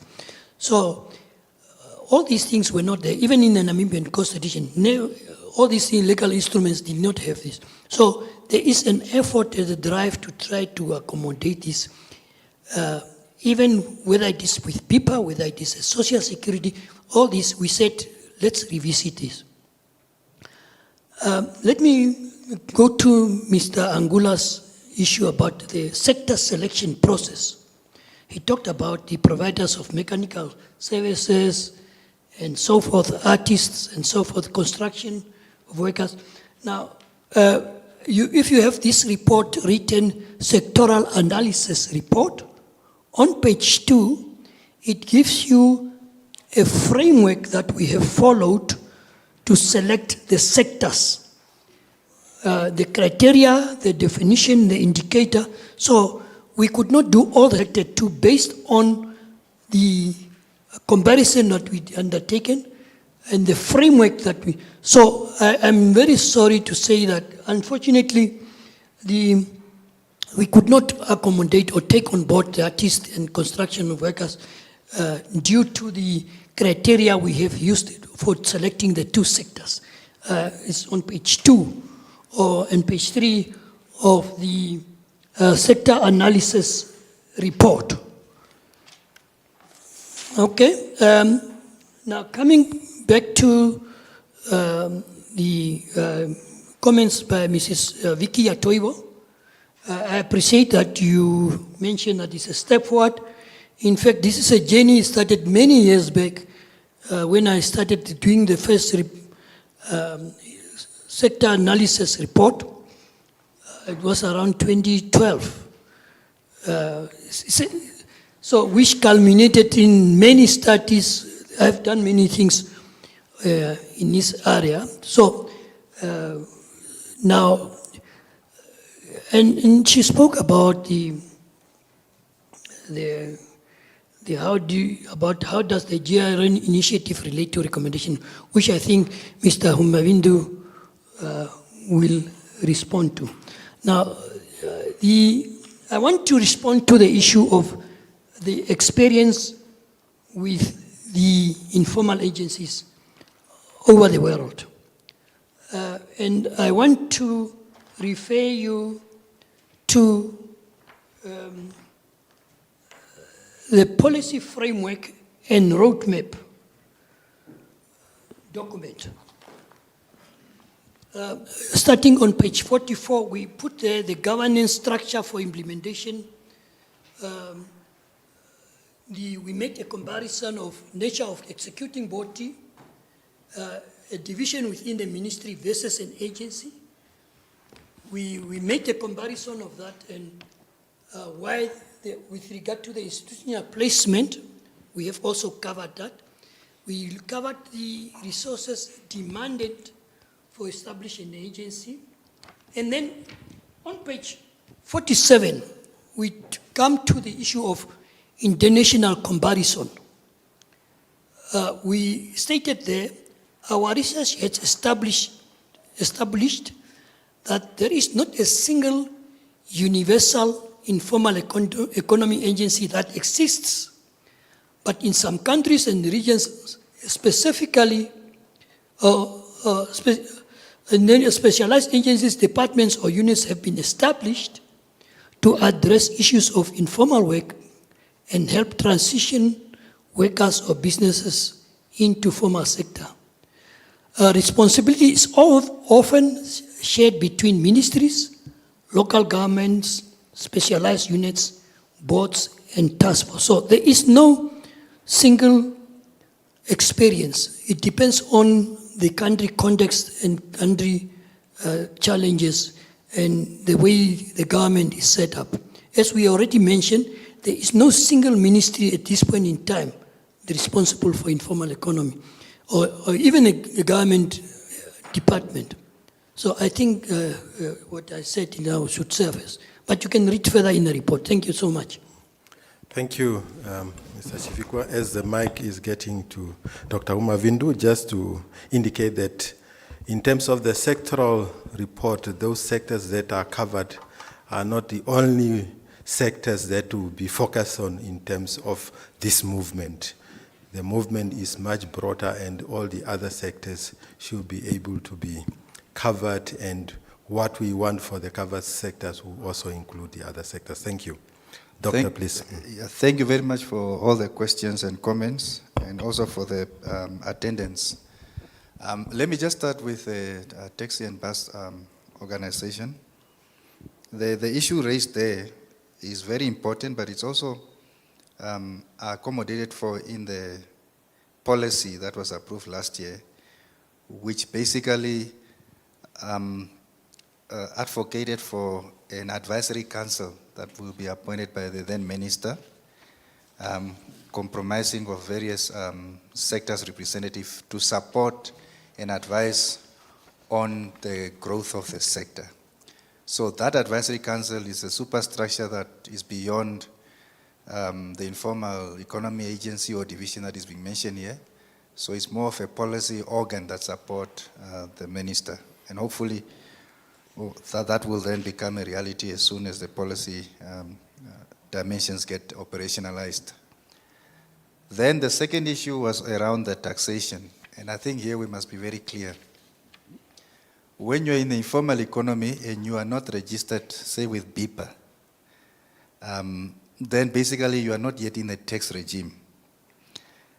If you are a sole proprietor and you are registered with BIPA, then you are registered in your name, right? So the 100,000 threshold applies. You don't pay if maybe you are earning 5,000 a month or 50,000 the whole year. You don't pay the tax.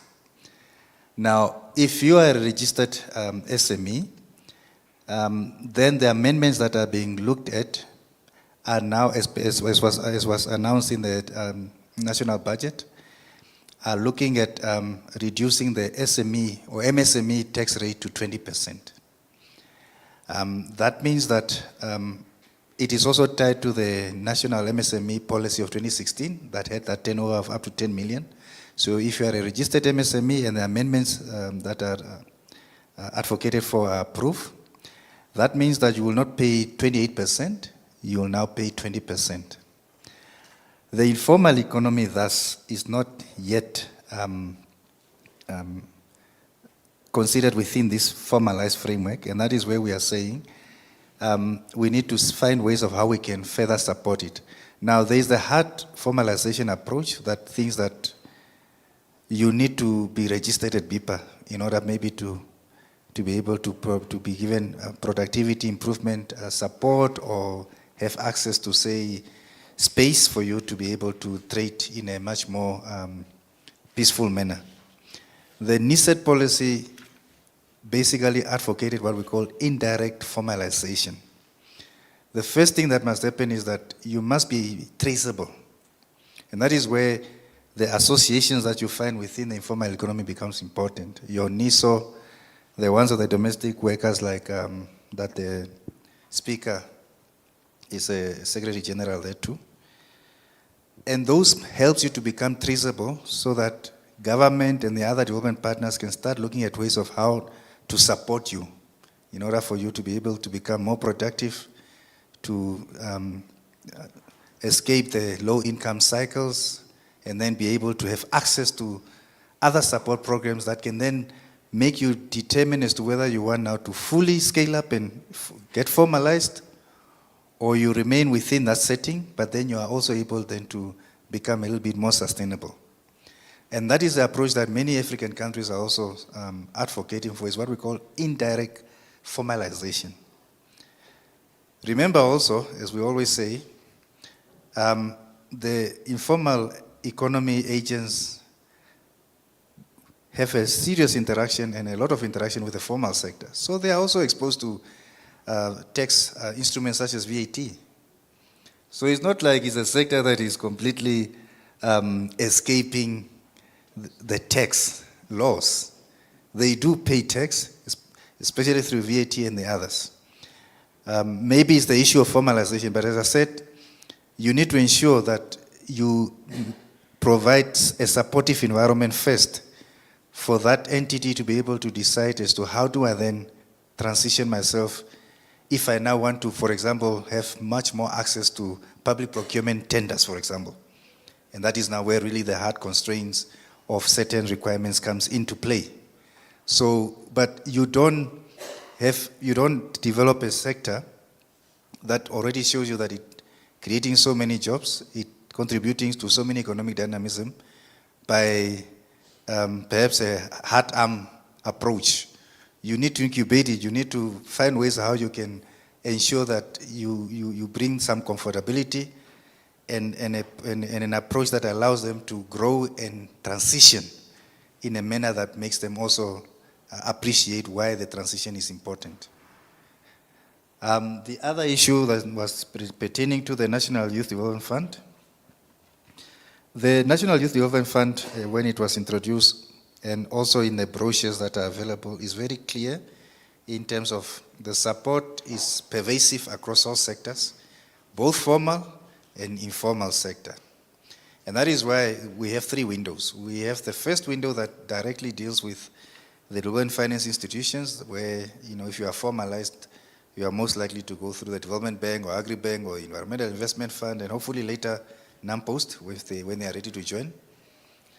Then we have the second window, which is the endowment fund, which is in partnership with the central bank, where we are trying to develop sustainability of the fund itself.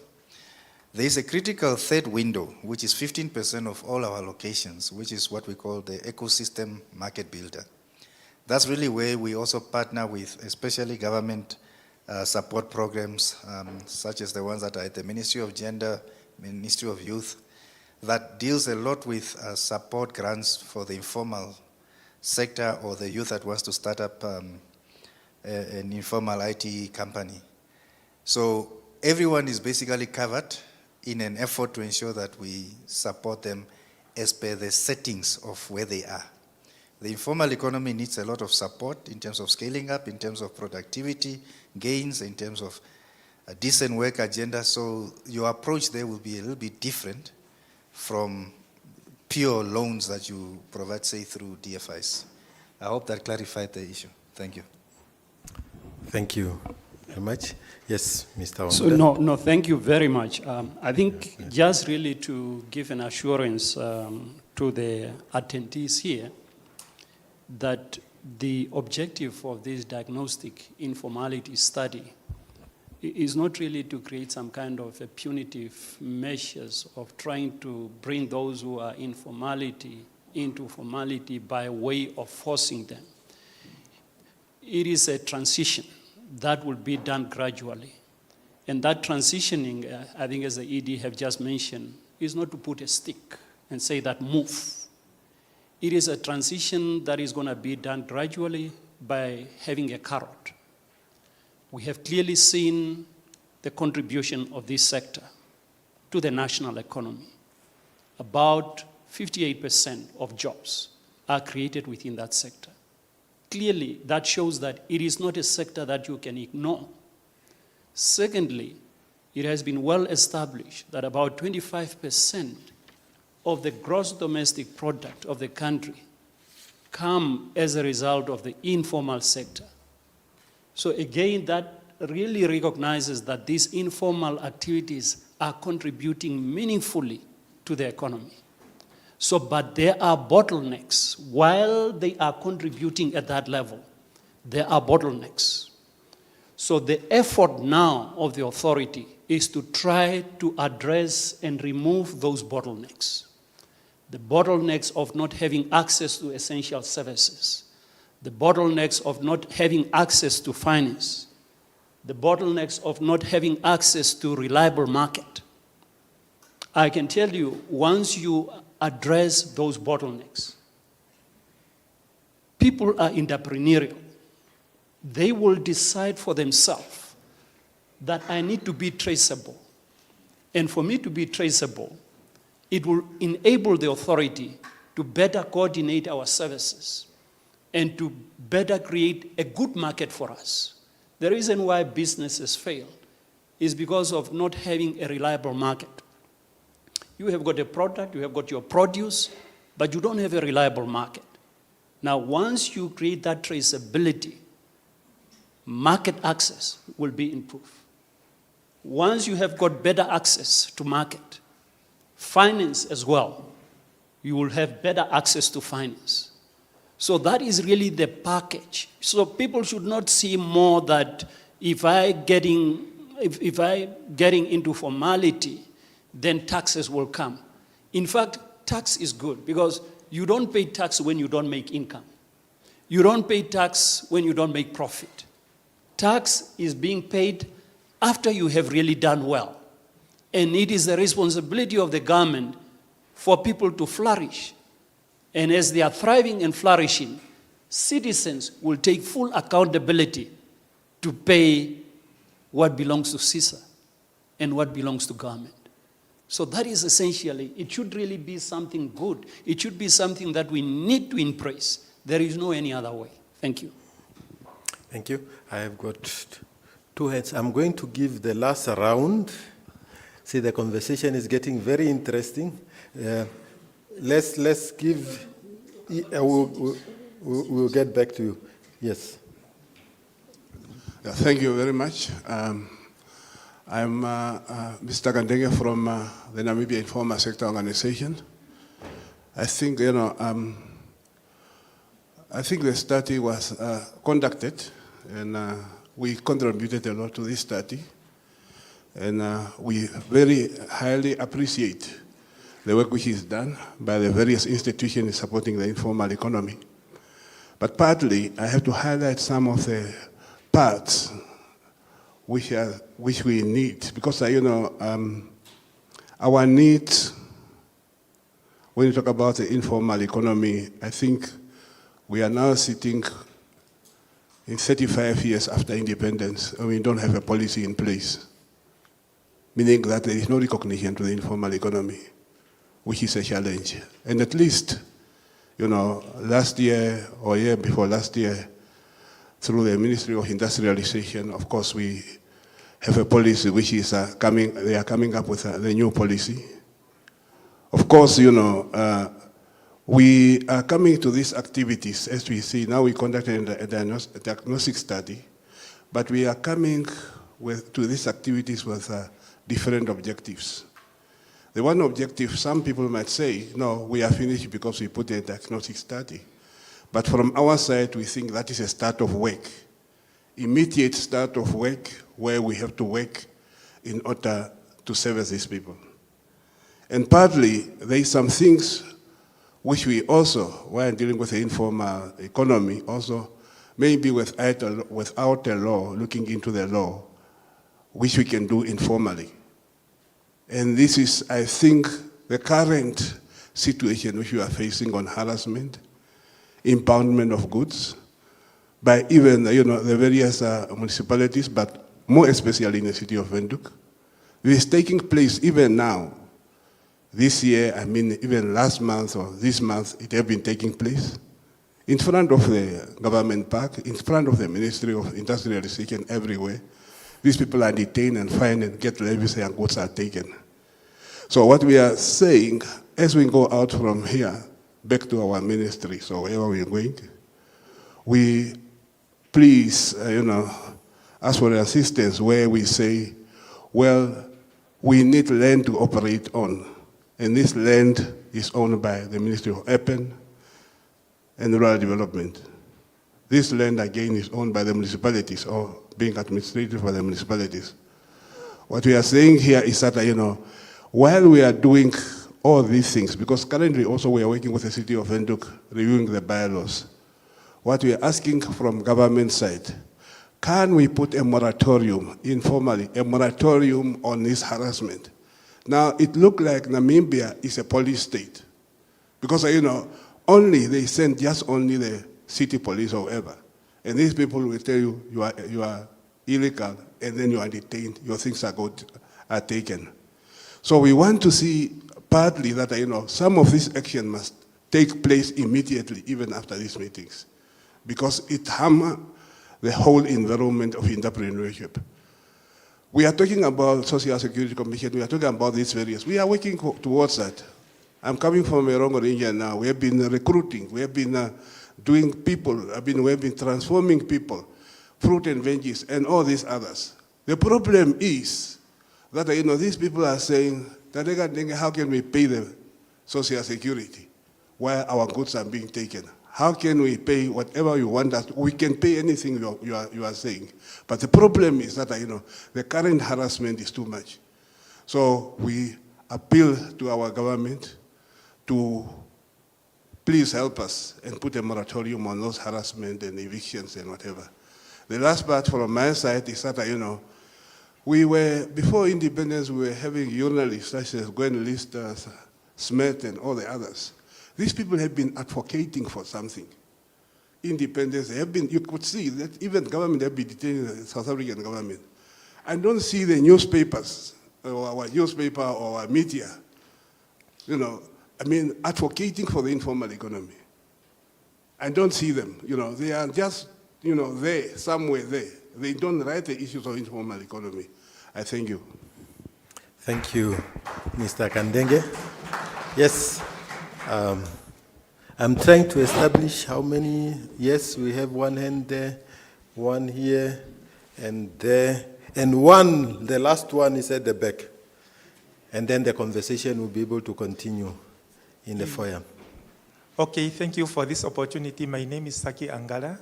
I'm from NTA, Namibia Training Authority. Yeah, my question is, while we are here, I see the recommendation of establishment of a unit or a department at office of the Prime Minister in the Ministry of Industrial Relations or Industrial Trade or something. Yeah, my suggestion is, can we establish a department at the municipality of Windhoek as soon as possible? I'm also inviting us all stakeholders. Can we visit Havana Fourway?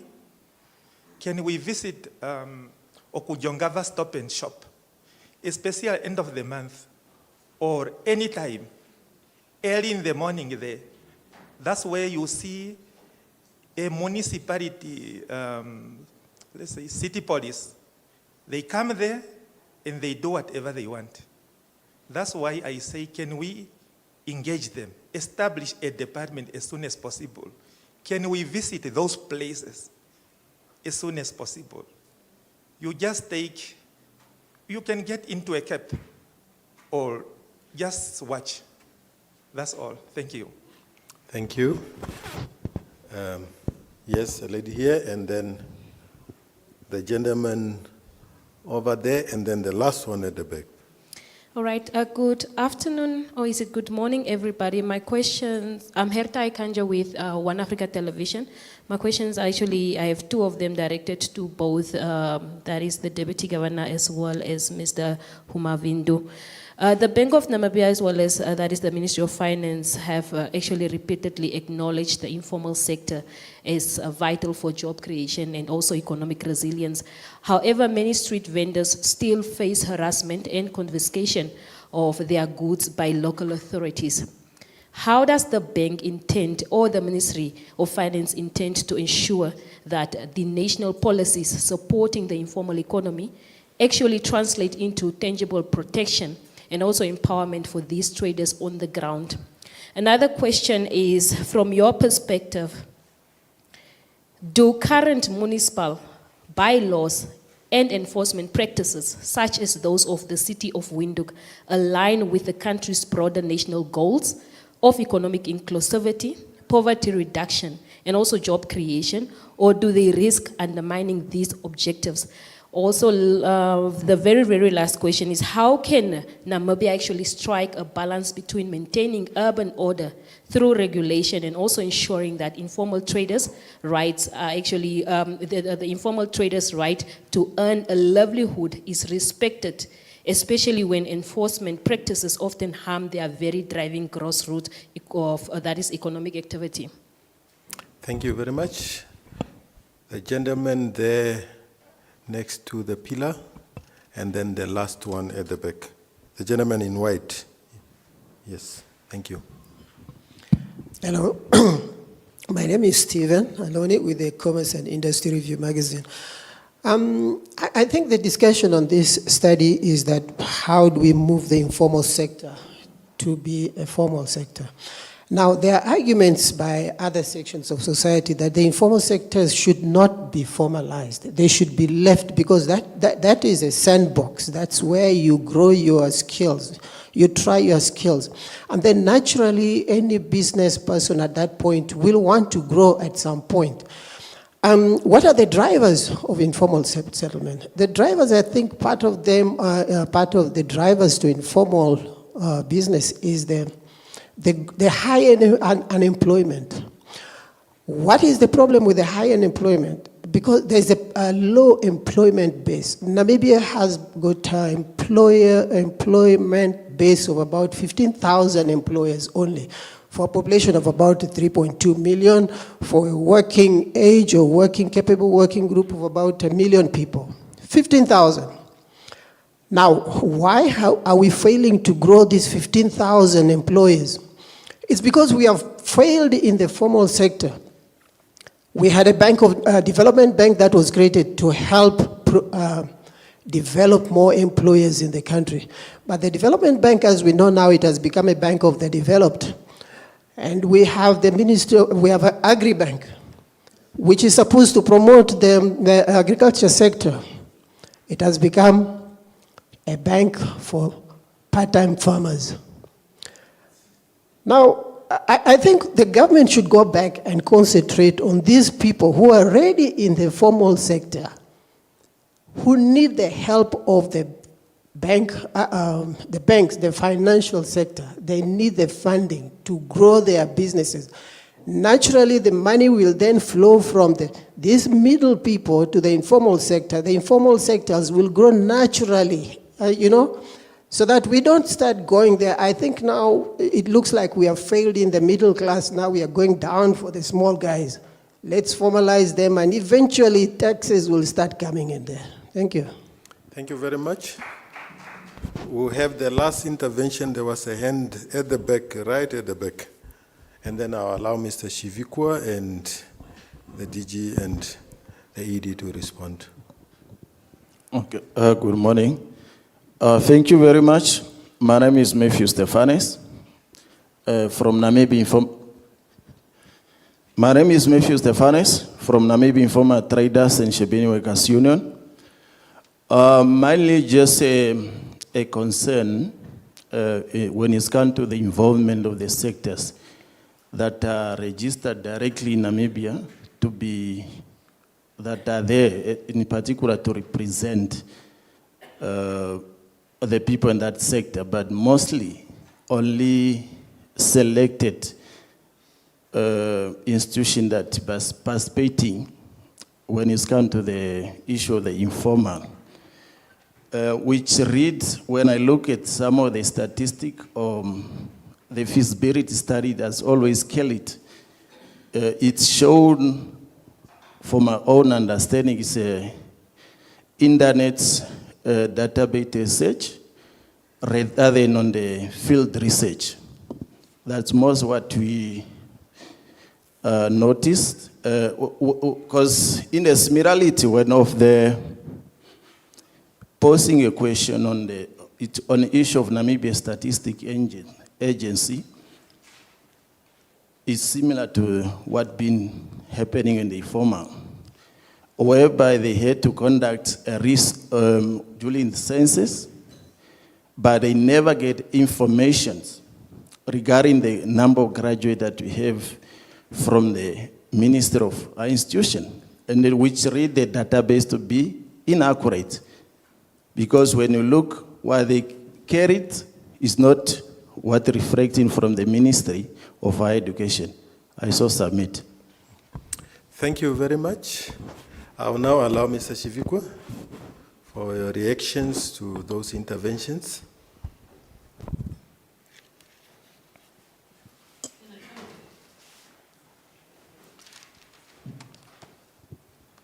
Thank you, Mr. Namwaka. I think if you consider the issues now being raised, it makes it very clear to you that it will come transparent why there is a need for an agency, not necessarily a ministerial department. Because how do you address these issues is another issue. But let me go back. The issue is about the incentives, and that's what I wanted to tackle. What we are saying, and what Mr. Wanguta was saying now, is there will be a gradual process. Now, if you go and look, and I want the participants to look at the policy framework and the roadmap document, we put there the roadmap, what should happen step by step to achieve what we are saying here. So we are just not shooting in the air. What we are saying is, for instance, establish a division. And then what we are saying is, secondly, look at developing and adopting a formalization strategy. So some of these issues will be discussed there. And then the other issue that we also said is there must be incentives provided for the informal economy. So these issues are there. So it's not just here and there. So now, to come back to the issue Mr. Kandenge have raised, this is a report on a study.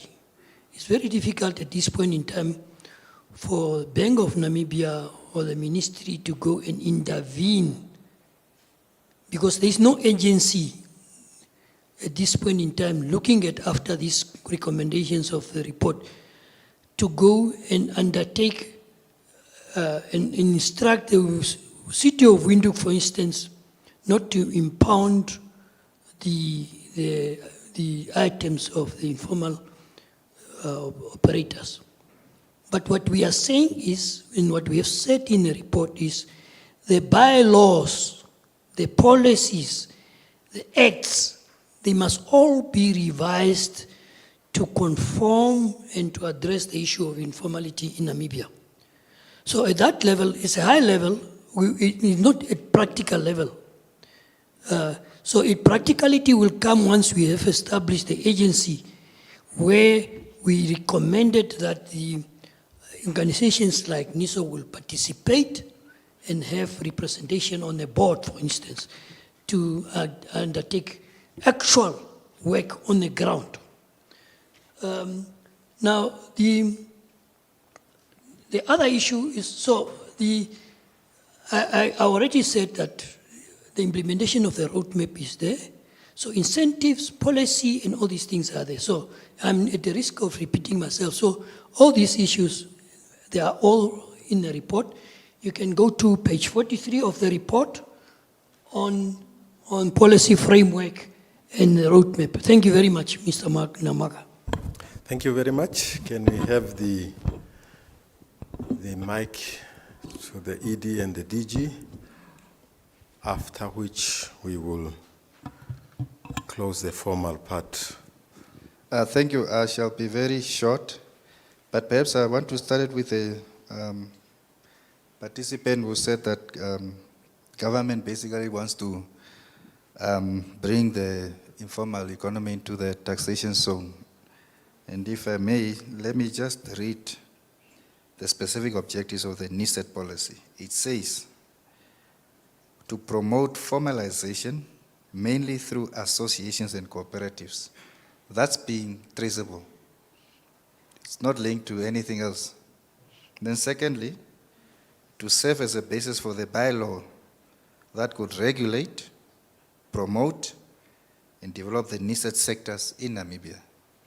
That implies that after the policy, and in agreement with Tate Kandenge, it is important that the policy is then followed by an attendant act of parliament, because that's how you are then able to come through specific regulations that can also support what is happening at the municipal and as well as in the local authority levels through appropriate bylaws that can then support what we want to achieve. So I think with that, I just wanted to also indicate that the final objective is to create a concrete foundation for monitoring and evaluation systems, because what you want to ensure is that you build an entrepreneurial culture. And in Namibia, and even now I saw from the Windhoek Observer just now, it says that only 19% of the youth are interested in starting a business. 44% wants the government job, and then around 18% wants a private sector job. We are lagging behind other member states in the region, and the entrepreneurial culture in Namibia has been identified as very weak. So therefore, if you have 1/4 of your potential entrepreneurial capital is not recognized or supported or traceable, the first thing that you must do is to try to incubate and develop it so that it is able to help show up your entrepreneurial culture. Otherwise, we'll remain an exporter of raw materials and importer of processed goods. That is really the big equation that we are looking into. Thank you. So with regard to the question of what the bank and the ministry is going to do, of course, a lot of recommendations that were brought out by the study will not really fall under the direct responsibility of the bank. So what we are going to do, what we're going to promise to do, is to try to summarize all the key recommendations and start engaging and sharing this with the relevant authorities that are responsible for that. And that will possibly help with better coordination first, of course, is the awareness. And then after that, it will bring about the necessary coordination between all the authorities and agencies that are supposed to take the necessary action for us to address the plight of our people. Thank you. Thank you. I am having an appeal by Mr. Muya, who wants to say something. I give you 1 minute, and I'm timing it. Yes, thank you. 1 minute. Yes. No, I didn't want to say something, but I didn't read this report. But I want to ask. The speakers, they said they don't want these documents to collect dust. I have been around. I have seen a lot of reports that collected dust for many years. So I want to know, Mr. Naimwaka, who is taking this work forward. As from today, who is going to make sure that we move forward? Thank you very much.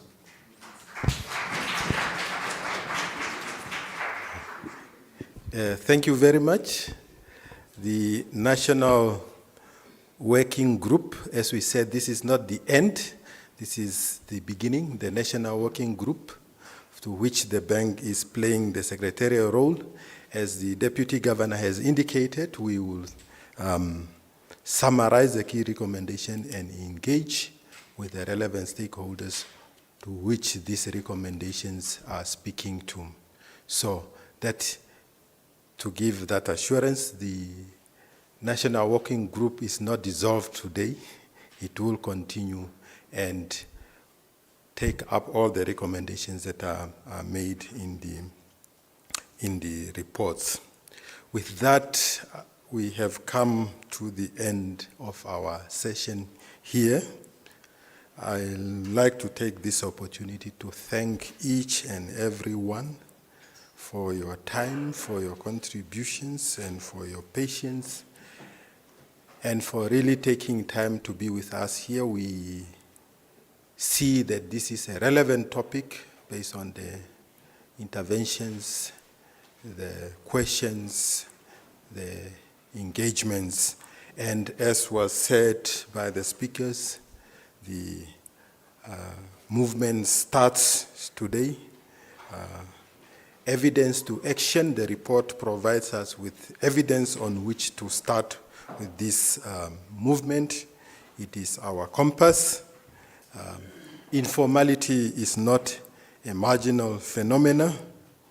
We must enable protection through review of our policies. The time for silence is over. The time for a shadow economy is over. We must leverage the opportunities in the digital space to empower our informal sectors, to allow them to grow and to allow them to transform to the formal. With that, let me once again thank each and every one, and let me ask you to rise for the national and AU anthems.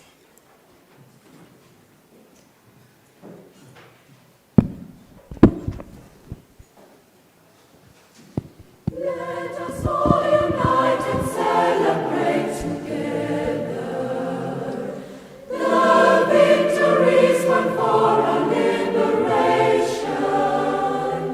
Let us dedicate ourselves to rise together to defend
Thank you. It's now the photo opportunity. I understand let's all gather up in front and have us recorded in history of our attendance of this event.